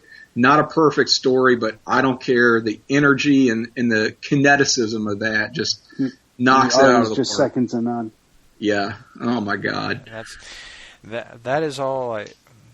Of course, I'm right there with you with anything Claremont Byrne. I'm also a fan of the Claremont Lee era. I mean, you can't really go wrong. If it says Chris Claremont and it's X-Men, you'd probably do yourself a favor and just pick that up, give it a shot, see if it works for you. No doubt that it probably will. But with that, we've reached almost 2 hours into this, so it's probably time to give ourselves a little break. We got some bills to pay, got to get in some advertising. So if you guys will just hang around with us for a little bit, whenever we come back, we're going to talk X-Men and other media, which is going to range from TV to movies. And oh boy, Tim's going to have him another rant on that one. First thing we're going to do when we come back, though, is Ben Morse is going to do us, the Place to Be Nation comic staff, a huge favor. Settle some arguments once and for all. How do you pronounce some of these creator names? Because we're just so confused and we're tired of sounding like idiots trying to pronounce them properly. So with that, whenever we come back, we will get right into that. That'll be the first thing. So you guys hang around and we will see you in just a bit. Promotional consideration paid for by the following. What's up, everybody? This is Kevin Kelly. Make sure you check out every episode of The Kevin Kelly Show right here on the Place to Be Nation. PlaceToBeNation.com. The Kevin Kelly Show. Every episode is a winner. At least we hope. Place to Be Nation's Justin Rosero here. In addition to The Kevin Kelly Show, we have a ton of great podcasts available to you on iTunes, Stitcher, Google Play, and PlaceToBeNation.com. And we now offer them to you on 2 great feeds as well. On the Place to Be podcast feed, you can check out Scott Criscolo and me on the Mothership, the Place to Be podcast, with our famous Vintage Vault pay-per-view reviews. PTBN also covers current day wrestling with clotheslines and headlines, main event, Mission Indy Possible, in our monthly pay-per-view reaction shows with immediate feedback on WWE, NXT, and Ring of Honor Super shows. Relive wrestling's past with our monthly pay-per-view rewind series led by Ben Morse and the Dangerous Alliance Wrestling podcast as we dive into various subjects in the form of exercises and games. We also have sports covered too with the Sports Lounge, the TJ McClune Show, and NBA Team Podcast. On our brand new PTB Pop podcast feed, we offer great shows such as the Glenn Butler Podcast Hour Spectacular, Rank and File, Lucha Undead, as well as a veritable podcast heaven for comics fans with the hard-traveling fanboys, Sellers Points, Todd Weber's Conversation, and Imaginary Stories. Subscribe to both feeds on iTunes and be sure to rate and leave feedback as well. All of these shows are available on PlayStation.com, where we cover pro wrestling, sports, movies, comics, plus tournaments and more. Be sure to check out on the right-hand side of the site for details on how to support the site when you shop at Amazon and download our free Place to Be Vintage Vault Refresh ebooks. We also want to thank our friends at Bonehead's Wing Bar in West Warwick, Rhode Island, and Fall River, Massachusetts, and Scott Keats' blog of Doom. Be sure to follow us on Facebook, Twitter, Instagram, and Tumblr as well. PlaceToBeNation.com, the only place to be in your pop culture world. This is Parv, and I'm here to tell you to listen and subscribe to the Pro Wrestling Only Place to Be Nation podcast network. That's the PWO PTBN podcast network, where you'll find a ton of in-depth shows done by hardcore fans. We've got Chris Zellner's 1-2 punch of Exile on Bad Street, and with David Bixenspan, a smash hit Between the Sheets. We've got Wrestling Culture with Dylan Hales and Dave Musgrave, Goodwill Wrestling and the reaction shows with Good Old Will from Texas. We got This Week in Wrestling with my man Pete and Johnny Sorrow. Stephen Graham and Tim Livingston's Pro Wrestling Super Show. Tag Teams back again with Kelly and Marty Sleaze, and a ton of other great shows too. And of course there's Titans of Wrestling and Where the Big Boys Play with yours truly and some dude from down south called Chad. PWO, PTBN, Podcast Network.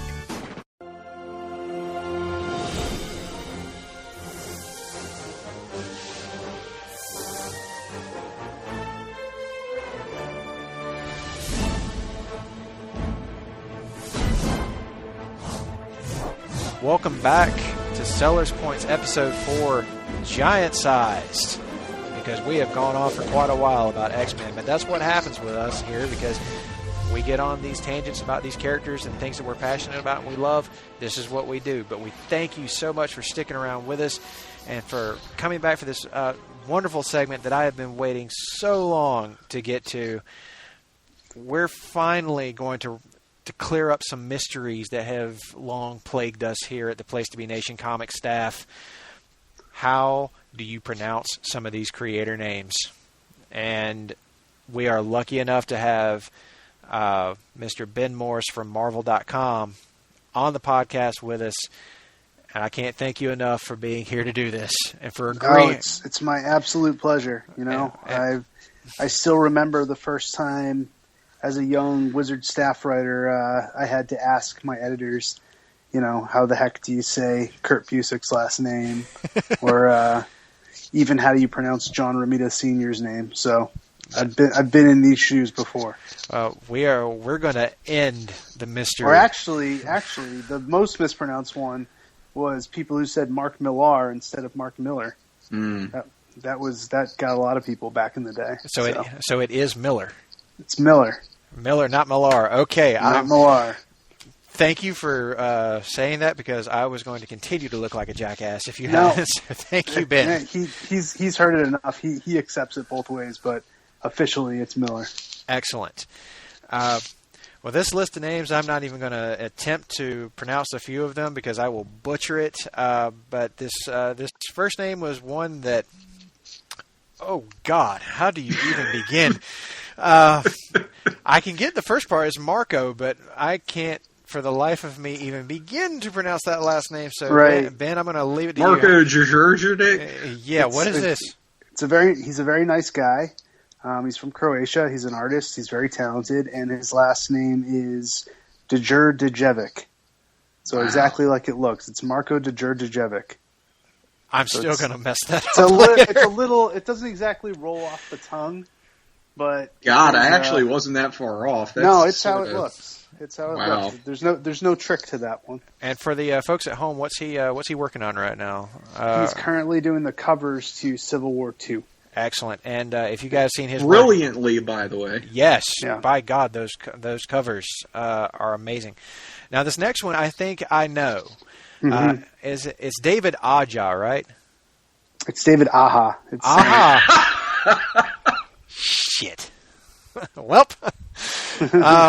Of course, fans of Marvel will know that he's a very popular artist from Hawkeye, yep. Which was a fantastic... And Invincible and Immortal Iron Fist before that. Yes. So good. Both amazing runs. This guy is associated with quality runs on books. Yep, he's great. And in the interest of not messing up this guy's name, but he is an artist that I really like. What is number 3 on our list? It's all different Avengers, Mahmoud Asrar. I am so glad you said that out loud. Also a guy who does good work. I've always liked his art. See his name and I'm just like, I don't know who this dude is. I don't know how to pronounce his name, but I love his style. And if you guys are picking up Avengers right now, you will definitely see that. Working with the ever talented Mark Waid. Mark, please forgive me for my little Flash rant. Unblock me on Twitter, Mark. Come on. No, I'm not. Has he really blocked you on Twitter? Yes. Oh, That's too bad. Mark's one of my favorite people. I'll see if I can work some magic there. Unblock all of us. Like, we didn't mean anything by it. We just thought that he was. What did you do, Russell? Yeah, what did you do? We didn't do anything, man. We were just talking about how I thought he overreacted to a flash plot, and even he admitted later that he did. Overreacted to a flash plot? Yeah, to the Flash TV show. It was about he thought they were ruining Jay Garrick or like ruining the character of it, and to his credit, he later apologized for that. But all like me, Todd, and Greg all got blocked. Wow. That's impressive. We weren't even tweeting at him. We just got blocked. You know what? I'm gonna vicariously blame the comics fans who do legitimately overreact to these things and make a bad name for all of us. That he probably just assumed the worst, and it just goes to show that. And fair enough. I'm sure that people have said some nasty things to him in the past. I wouldn't doubt that for a second. I mean, you just look at the internet comics community and look at the terrible things that happened there. But none of us. Mark's had some horror stories, no doubt. He's been in the business long enough to have plenty, I'm sure. Yep. Peter David got the wrong idea when he thought I suggested that he wrote Miles Morales when it was just Oh, you guys have definitely got to go check out our comics draft podcast for that one. That was a good time. Yeah. Man, we got to do that again. But moving on. Sorry, we get off on these little things. Next one is actually an artist I adore, and I really think I can say his name right. He was on Thor: God of Thunder with. It did Secret Wars after that. Yeah, and did Secret Wars. Just gorgeous artwork. This guy is. I put him right up there with Alex Ross as a guy who he gets almost that photorealistic type characters, but adds a little bit of that cartooniness into him that Alex Ross really does. Just I don't know if he's incapable of doing, but he just doesn't do it. But is it Assad Ribic? You got it. Yes, nailed it. That guy, get that Thor God of Thunder run. If you read nothing else that I suggest to you today, Thor God of Thunder, amazing, absolutely incredible story and artwork. Just and but moving on, next guy on the list is a popular writer. We've already said his name once or twice in the podcast, but we'll say it again. It's Fabian Nicieza. That was the big stumper back in the 90s. No one could say his name right. I'm sure that still happens. Yep. That's got to be a regular thing. Moving on, this next one is a guy that I'm ashamed to say I'm not as familiar with. Ben, who's this guy? One of the best artists of all time. He did a classic Avengers run with Roger Stern, and even before that, did some Avengers. Did some really seminal Thor work, Silver Surfer, Big John Buscema. Okay. So, and his daughter, Stephanie, I actually worked with her once upon a time when I did a one-page Werewolf by Night special in a Marvel holiday special. So that's really freaking cool.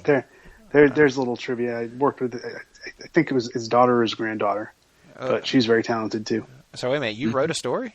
I wrote a one-page Werewolf by Night story for the, I think it was, I don't remember what year, maybe 2008 Marvel Holiday Special. It's called Werewolf by Eve. I think I've read that because I'm actually a sucker for Marvel holiday stories. Like anything that's even tangentially related to anything holiday related. I don't know. It's just a go-to for me. It's the one where Werewolf by Night, it's literally 4 panels. It's Werewolf by Night coming home, seeing his family, destroying everything because he turns into a werewolf, and the next day just being kind of apologetic about it. So this is a holiday special issue. Yep. Yeah, you can find it on Marvel Unlimited. Well, if I know what I'm doing after the podcast. Yeah, I think I do too. And moving on to the next one, this is a big one. This guy is actually one of my favorite Superman writers of all time. He's a great Superman writer. And Ben, take it. He worked on Avengers. He worked on Iron Man. He did Avengers Forever, which is one of my favorite stories of all time. His name is Kurt Busiek. Busiek. Okay. Yeah, not Busiek. Busiek. Okay. Everybody gets that one wrong. Everybody in our circle certainly got that one wrong. Nice. Busiek. Okay. Next one, I think I've definitely got this one because I've actually heard this guy's name pronounced a couple times, but I think Greg over at the Hard Traveling Fanboys wanted this one cleared up for all time. Mr. Jimmy Palmiotti? You got it. Boom. Jimmy Palmiotti, one of the greatest inkers of all time, and writing along with Justin Gray's done a lot of great stuff, too. For my money, one of the absolute superstars over at DC right now. Fantastic writer. Loved his All-Star Western. Underrated series, guys. Go get that stuff. And Never heard of it. Liar. And on to our last name on the list. I am not even going to attempt this. So, Ben, that one's all you, buddy. This guy was a staple on some of the stuff we were talking about, the X-Men back in the 90s. Wait. I think I've got it. Okay. Wilchie Pistachio? No, not even close. Will Sportasio. Will Sportasio is the final name on the list. I'm glad he was the last one on the list because one of the stories I didn't mention was, again, going back to my Cyclops fandom, X Factor, 65 through 68. Mm-hmm. Fantastic story, scripted by Chris Claremont, who hadn't actually touched that series prior to this.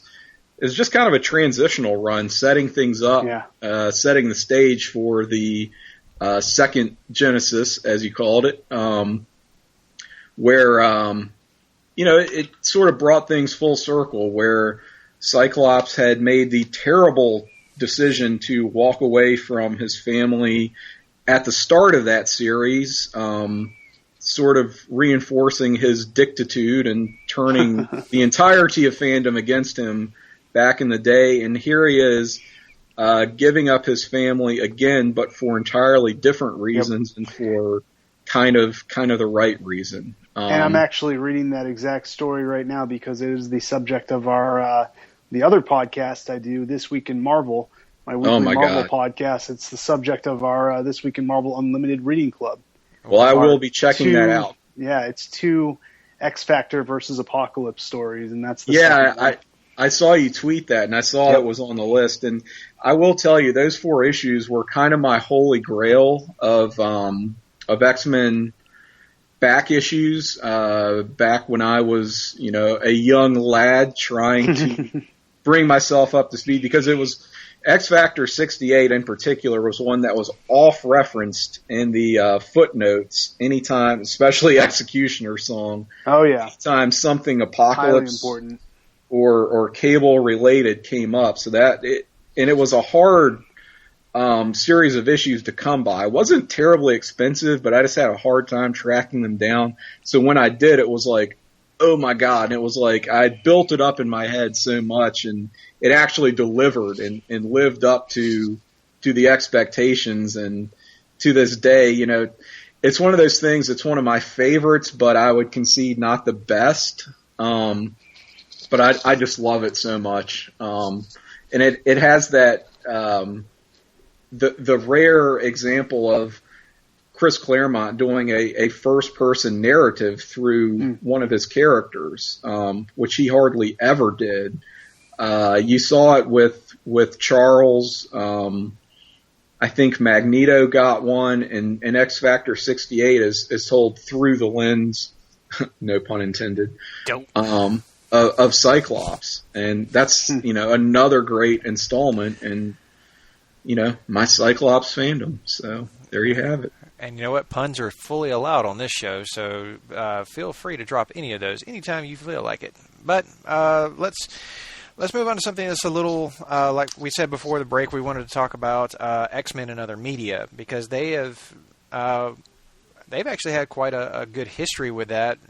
But instead of going in depth with it, since we kind of talked at length in the first 2 hours of the podcast about how much we enjoy the X-Men animated series and the various movies, I just want to get from each of you which version of other X-Men media is your absolute favorite, and which one do you think was a complete and utter miss? I think we're all going to have very similar answers on this, but I want to make sure just in case. So I'm going to start this one off. and say that my favorite X-Men and other media is definitely that 90s X-Men series, that 90s X-Men animated series. It was as faithful to the comics as you probably could have been without being a word-for-word, panel adaptation.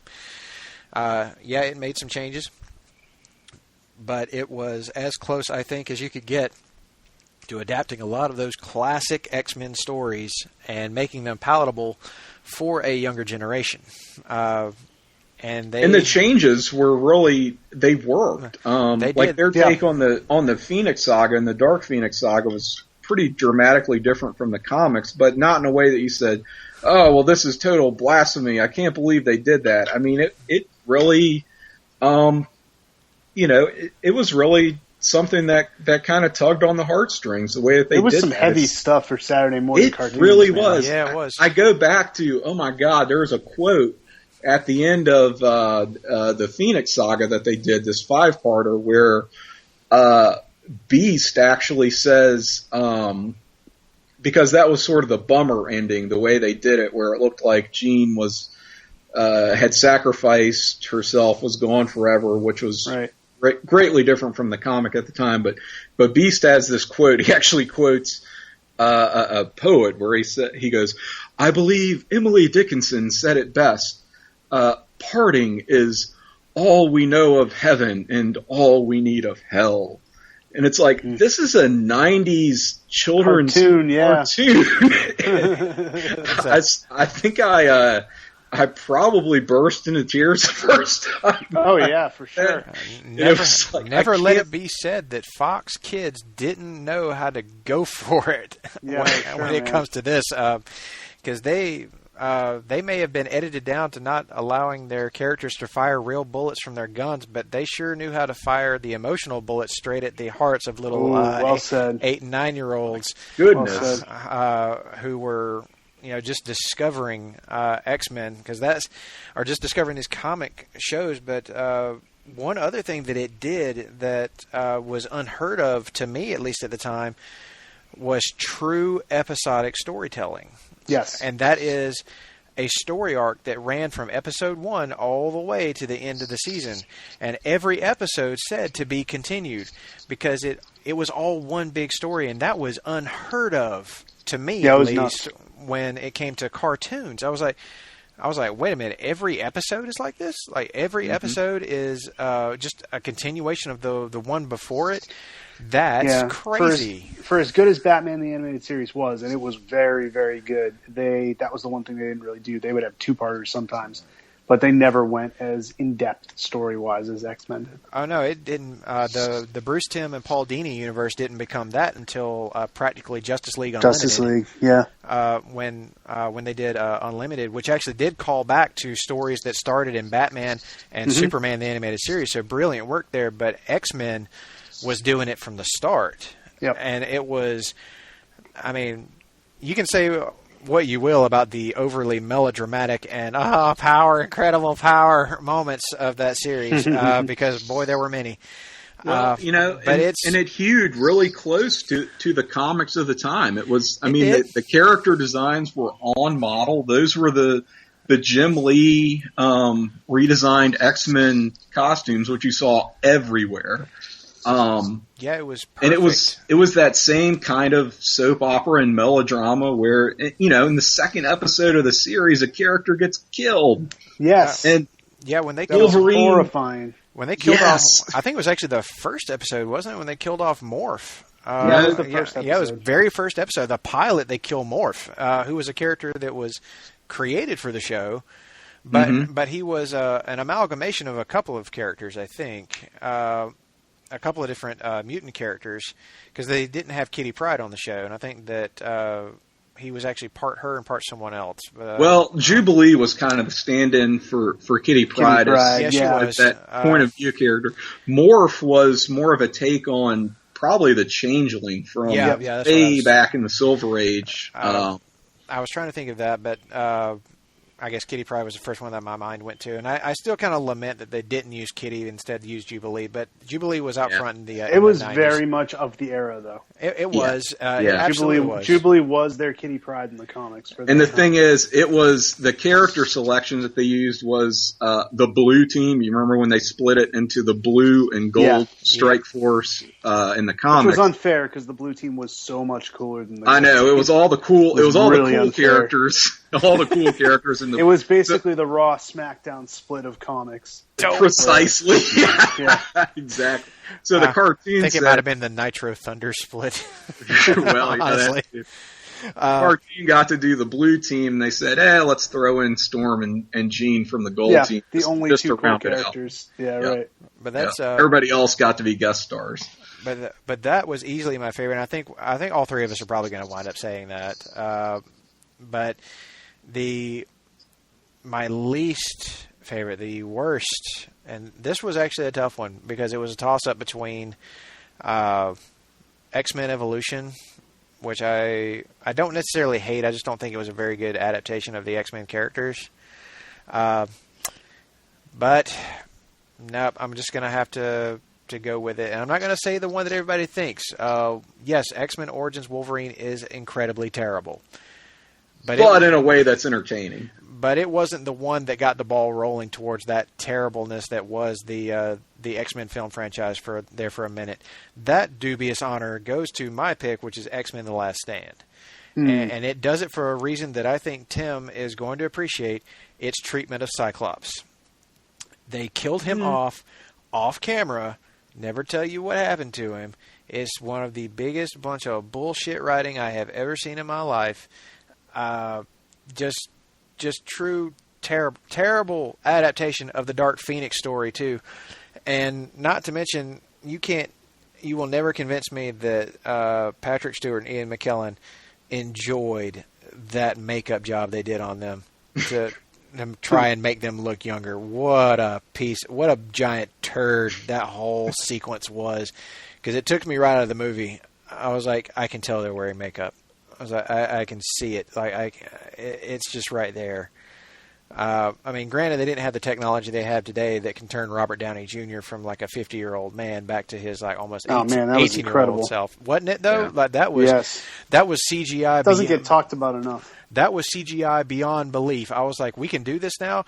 Patrick Stewart, you can be Charles Xavier forever. Like we have the technology. It can happen.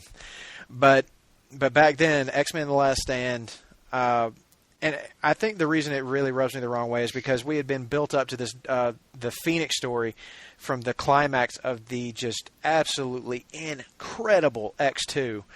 Yeah, X2 is amazing. Yeah, it leads up to this just phenomenal ending, and it teases you so perfectly that Phoenix is coming, and you wait all this time for it to happen, and then Brett Ratner.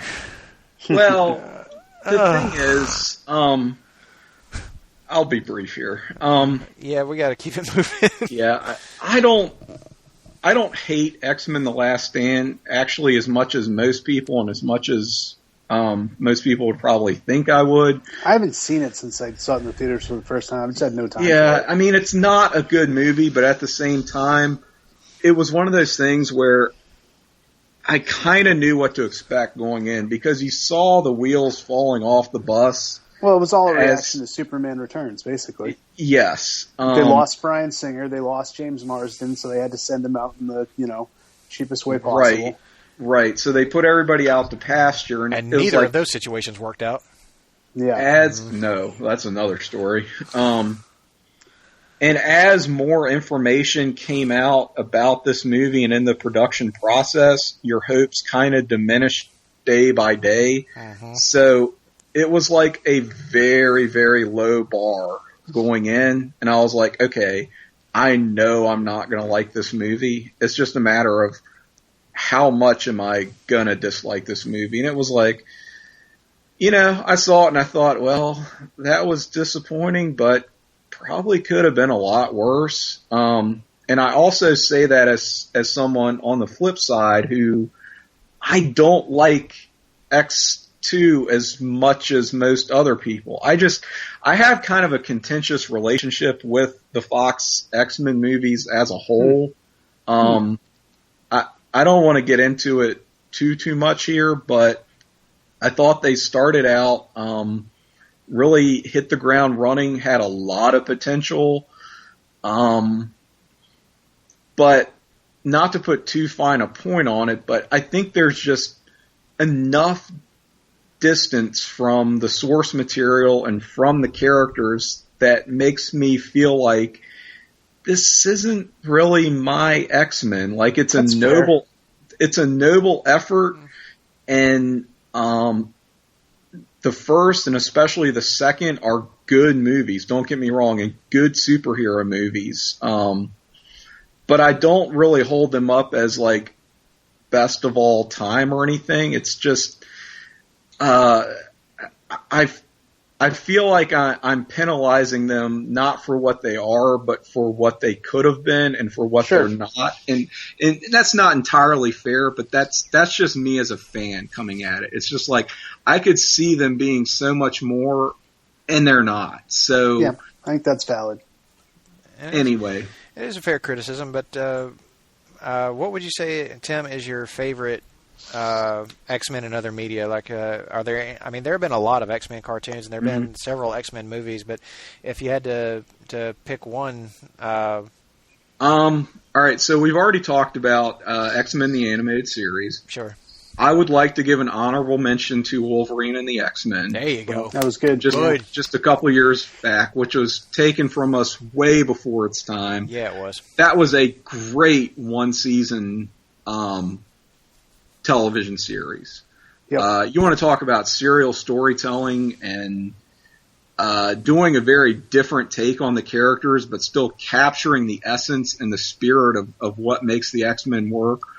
Boy, was that a lot of fun. I did not expect to like that as much as I did at all, especially having said what I did about Wolverine earlier in this show. I'm like, okay, Wolverine and the X-Men, come on. I'm like making jerk-off motions, as I read the synopsis of this series, but they really sold it. They made it work. They acknowledged, hey, he really shouldn't be looked to as a leader of this team, and he's not qualified to do it. But they put enough balls in the air and kept them spinning and justified it and took enough other characters in a direction that made it seem like he was the only person capable of. Yes. And it was like a Wolverine I could actually get on board with. And that's really saying something for me as the fan that I am. So you heard it here first, folks. Hey, Todd, take note. He just said that he loves him some Wolverine in that show. I really did. I liked the take on every character in that show, to be quite honest with you. There wasn't one that I thought, wow, they really missed the mark here. And God, what they teased for the second season that never materialized. Just oh God, yes, that whole ending, that cliffhanger was just, it still hurts to this day. Heartbreaking. Because we haven't even talked about Age of Apocalypse. But, and that's another one that they were so teasing that for the second season or what would have been the second season of Wolverine and the X-Men, and I put that right up there with Spectacular Spider-Man as another series that, my God, why did they stop? That was so good, especially compared to what we got right now. I'm sorry, but Ultimate Spider-Man is terrible. And I haven't seen you've missed an episode. You have missed nothing. And I say that same thing about the Avengers: Earth's Mightiest Heroes. Holy God, what a great show! And felt like it was about to give us or it could have given us a Spider-Man spinoff show that would have been phenomenal. Because I loved every episode of that show. So good. It was like Chris Yost was just killing it in the writing. And then it got canceled, and they relaunched this thing they're calling Avengers. And I'm like, I'm sorry, but that's just no. Like, you guys had the winning formula, and I don't know what you did with it. That's just wrong. I think that some X-Men characters appeared in that show too, if I remember correctly. And I was like, this is as close as we might get to a cinematic universe where there's Avengers characters and X-Men characters actually interacting with each other. Because I would love to see that happen. But I kind of don't want to give up what's happening right now with the Fox X-Men series, because for one, I really enjoyed Apocalypse. Thought it was a perfectly good superhero flick. It was entertaining. I thought it was good. I'm with you, Ben. I think it's admirable that in its own way that the Fox X-Men cinematic universe has become as convoluted as the X-Men comics. That's some truth. That's some truth. That's true. I do think it is definitely due to go on the shelf for a little while and maybe get a reboot. Whether that's done by Fox or done by something a little bit closer to home, Ben. Either way, I think it's getting a little bit musty at this point. They got a little freshness in there with the Deadpool movie hitting the true. wasteland, and that's true. And then spinning off into what's likely going to be X-Force. So I'm really, surprisingly enough, excited about that. I've never been a Cable fan, but the idea of a Deadpool movie that was done that well, and then these same people want to bring him in and start moving towards X-Force. Bring it on. Let's see that. That'll be something completely different for this franchise.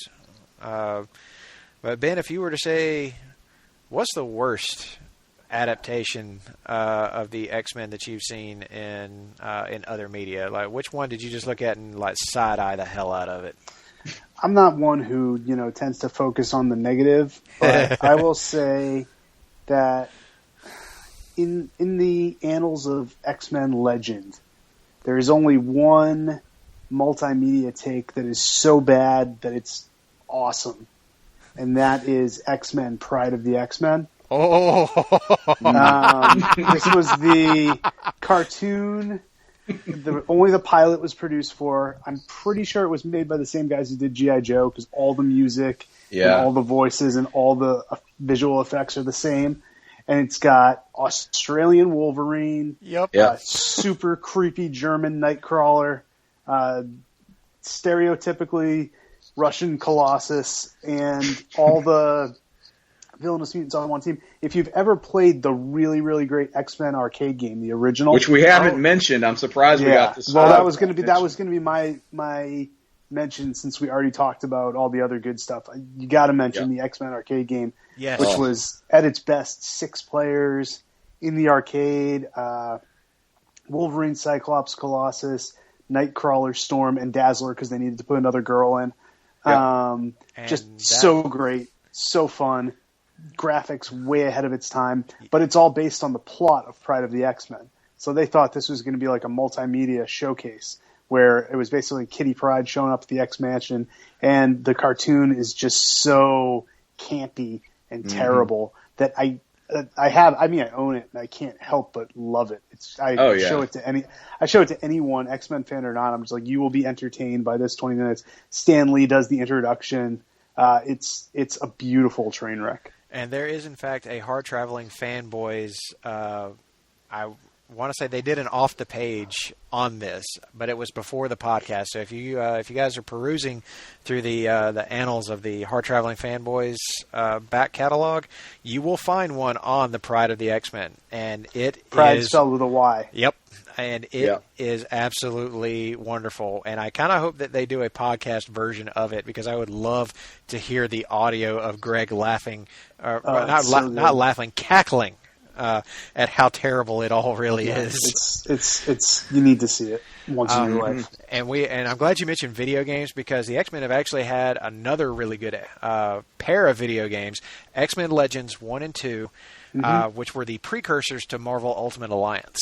And both of those, highly recommended. If you've got yourself a PlayStation 2 that's just sitting around still working and you haven't played that, or you might be able to download it to your PS4 by now. I don't know.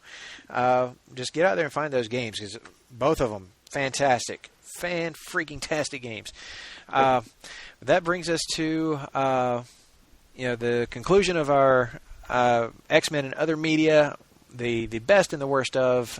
Encourage you to go and check out all of it, including even the worst of stuff. You never know. You might be like, man, this guy's crazy. This stuff is awesome. You never know what you're going to love. So give it all a shot. Just remember to take it for what it is. So now, moving on to our next segment, if you will. This is going to be about some upcoming stuff, about how we're looking at what the future of the Marvel Cinematic Universe is. And unfortunately, we know that we're not going to get the X-Men in there anytime soon, because Fox has pretty much got the stranglehold on that franchise. They're making money; they're not going anywhere. But you never know what might come up later, because Fantastic Four, that flopped. Maybe they'll give that up. Who knows? Sony worked a deal. We got Spider-Man back in there. So at that point, I was like, you know what? There are no rules. It's anything can happen. So Ben, you have a unique perspective on this from what Tim and I will have, because you have been to many a Comic-Con. Right. You have been on the ground floor. You have seen this stuff up close, and you get the behind the scenes. You lucky bastard, you. Just to say that I want your job is a gross understatement. To say that I'm qualified to do your job might also be a gross overstatement. But talk about from your perspective. We know that James Gunn said that he's going to be at Comic-Con this year, that the cast of Guardians of the Galaxy Volume 2 are going to be there. So I think we can all surmise that we're going to get us a teaser trailer. Ben, can you tease us a little bit about what Marvel might have coming up for Comic-Con? We're only about a month away. Hit us with something. It's not hard to look at what's next on the Marvel Cinematic Publishing slate and kind of work backwards from there. The next big movie coming out is going to be Doctor Strange. Oh, yes. So Doctor Strange is definitely going to have a presence at Comic-Con, I think. I think that just makes sense. It'll be coming out a few months after. And then, like you said, James Gunn said that Guardians Volume 2 is going to have a presence there. So how much, we'll see, according to him. But I don't know. The coolest thing for me right now is someone, both on the inside and as a fan of Marvel movies, is just watching these different genres of movies get made. Whereas once it was just superhero movies, now within the context of a superhero movie, we can make a war movie like Captain America the First Avenger, and we can make a mythological movie like Thor the Dark World, and then we can make something like Doctor Strange, which is going to be very supernatural. And then going back to Cap the Winter Soldier, which was kind of almost like a 70s spy movie.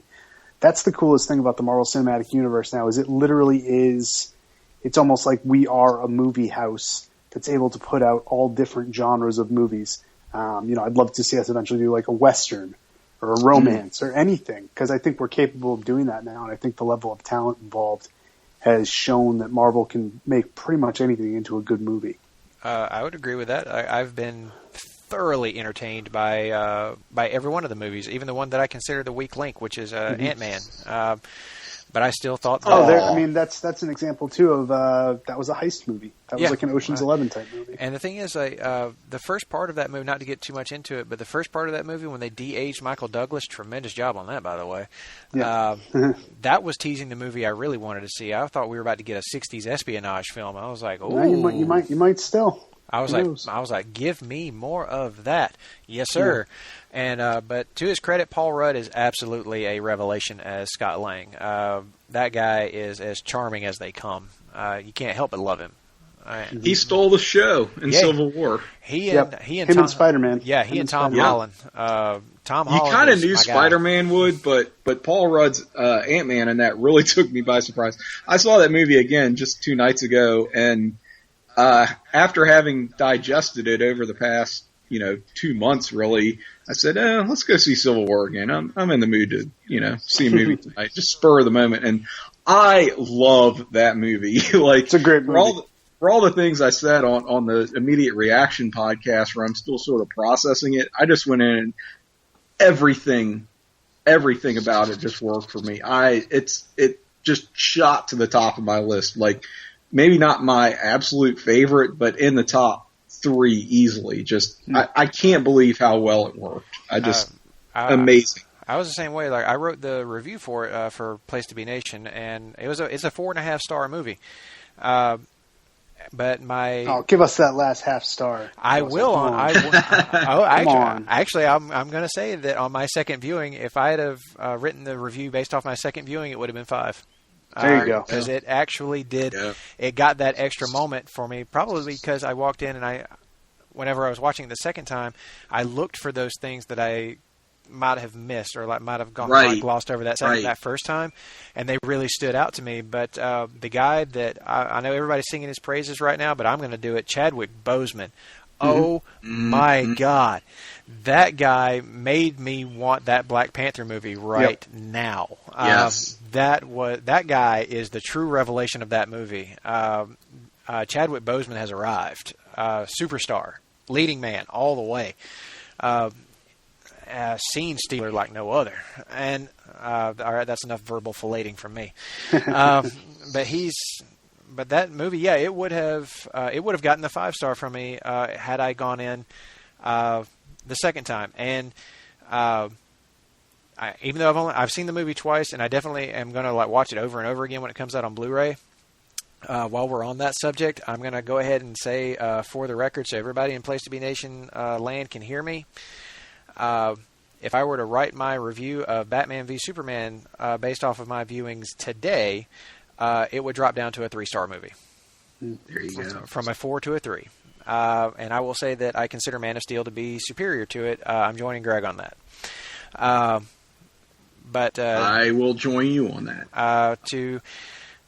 To get to the other point of that, though, when the Ultimate Cut comes out, I'm going to go ahead and give you guys a little tease. There's something coming up that we're going to be doing as a group a little bit later that we're going to take a second look at that movie, but we're not going to look at the theatrical cut. We're going to look at the Ultimate Cut.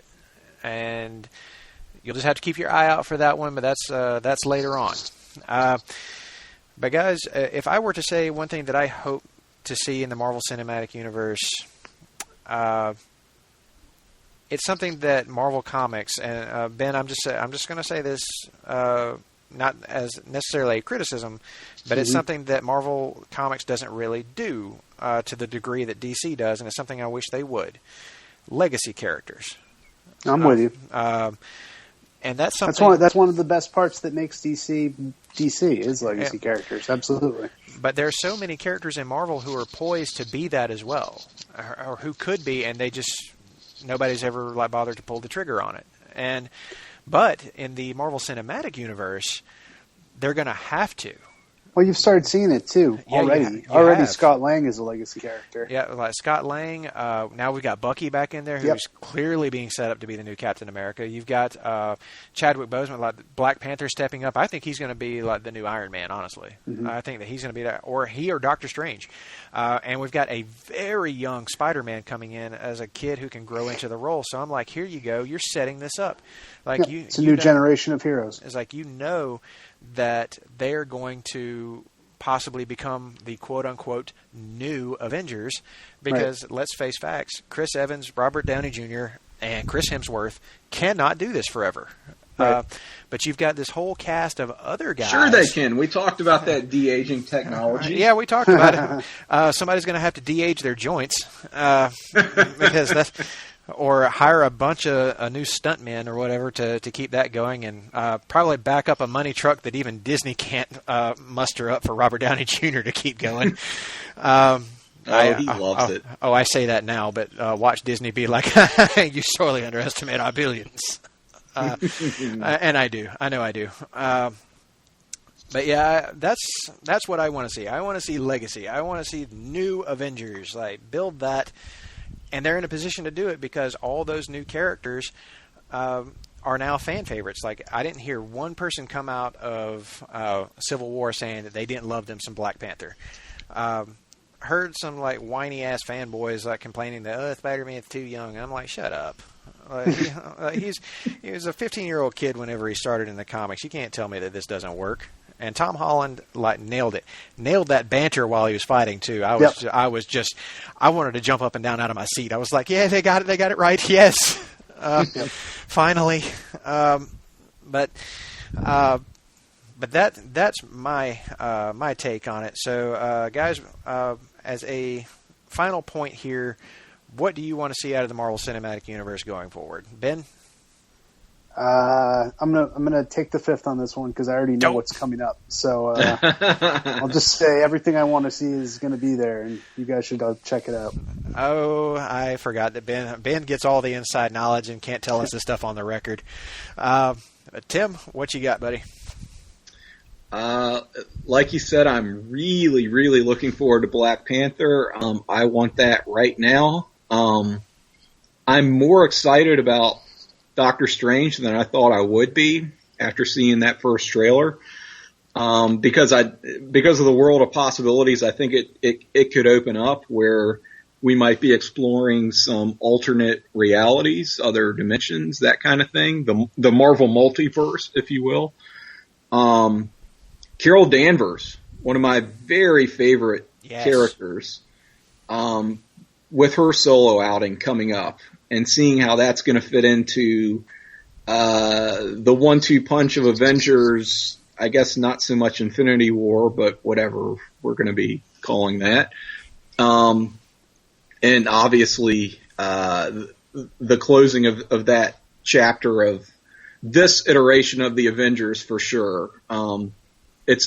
There's kind of like no way it can't possibly deliver, even now that we have lost Joss Whedon. I think that the Avengers are in great hands with the Russo brothers. I love the fact that Captain America has really emerged as quietly emerged as sort of the character who has the best solo outings of all of the core Avengers now, where his first movie didn't get as much credit as I thought it deserved. Everyone loved The Winter Soldier, and now Civil War has just taken it to another level. Being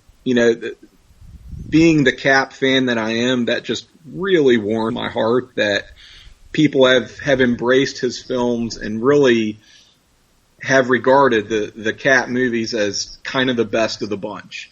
Agreed. Didn't see that coming, but I'm eating that up.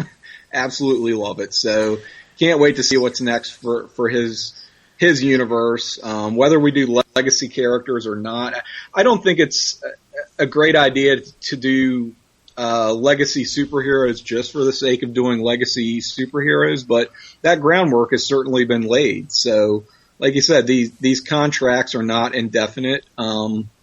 These actors are not going to be evergreen forever. So, from all indications, there's no end in sight to this, and the quality control has been there to make me think that I'm not going to get to a point where I'm just tired of these movies and need a break the way I do with other franchises. Oh, not at all. I'm going to be at the movies opening weekend, and I almost never do that anymore. Like a big movie's coming out, I've tended to shy away from it. But whenever a Marvel movie's coming out, whenever a DC movie's coming out, dude, I'm there. If not opening night, I'm there opening weekend. You know what? I'll throw in, since I took a powder on this one, but because Tim didn't mention it, don't sleep on Thor Ragnarok. Oh, not at all. Don't sleep on that. That's going to be a good one. That's another one that is probably kind of flying a little bit under the radar with all. I think it's flying very under the radar. Yeah, with all. I was going to say not to throw stones, but the Thor movies have kind of been the weak link for me. By no means am I saying they've been bad. It's just they have flown under the radar. Just because I think they haven't quite been exactly what I've wanted from Thor movies, but they're still, as entertaining as all get out. I think this one's going to be the one that gets you. Yeah, I can see that for sure, especially with the Hulk. You know something, don't you, Ben? Ben knows something, and he's sitting over here teasing us about it. Oh, you sly rascal. He is. He really is. But you know what? If Ben is saying it, and folks, you got to consider Ben an authority on this. He works over at Marvel. He's going to know something. He's not telling us what it is. But if he's teasing you that you need to go see Thor Ragnarok, you need to go see Thor Ragnarok. Don't sleep on this. go to that theater, and I hope Marvel does the thing that they usually do, which is keep it as secretive as possible. Yep. Don't you worry. Yeah, don't ruin a thing. Don't show too much in the trailers. Just build the intrigue and the mystery. We're going to show up. I mean, you ain't got to worry about that. Like, don't do what Warner Brothers made the mistake of doing and showing us too much in the Batman v Superman trailers. Do like what they did with Suicide Squad. They're building that intrigue and not telling you the whole story. Like, it's building that. Do like the Civil War trailers. They did it. They built intrigue, and they just kind of teased you a little bit as it went along. But whenever you get to see that big spectacle, that big show, you're going to appreciate the surprise. And I am a big proponent of preserving the surprise. So even if Ben tells me what's going on, I will never tell you a thing, just because I don't want to do that to you. And well, don't worry, because I'm not telling you anything. Jerk. Not on the air, at least. You're going to spill all, offline, certainly. So we're gonna just tease the listeners with that proprietary knowledge, right? Whatever you say, man. You're going to tell us what Cyclops did, right? We'll see. Okay. All right. We'll keep working on you. All right. Well, guys, that kind of brings us to the end of our special Marvel giant-sized podcast. Hopefully, you guys have had a really great time and enjoyed yourselves. We apologize for going so outrageously long. But I want to say a big thanks to Ben Morse from Marvel.com and Tim Capel from right here at PlaceToBeNation.com. Thank you guys both for being on the show. And we will absolutely have to do this again. We're going to have another big Marvel podcast with our next film, which I believe is Doctor Strange. Yep. Sounds good, man. Yes, we will be hopefully putting another one of these together for you guys in the future. Thank you again, true believers, for joining us right here. And remember, you can subscribe to this podcast and to all of our other really great and wonderful podcasts through PTB and Pop on Podbean and iTunes. You can hear everything from the Hard Traveling Fanboys to Todd Weber's Conversation Comics, Glenn Butler's Super Podcast Hour. Glenn Butler Podcast Hour Spectacular. Spectacular. Don't let me get that wrong. And Imaginary Stories, Lucha Underground, so many great podcasts for you guys to jump on. And, of course, you can find it all through PlaceToBeNation.com. We will see you guys next time on the next, hopefully not quite so giant-sized episode of Sellers Points. For that, I'm Russell Sellers. Thank you guys so much for joining us, and we will see you next time.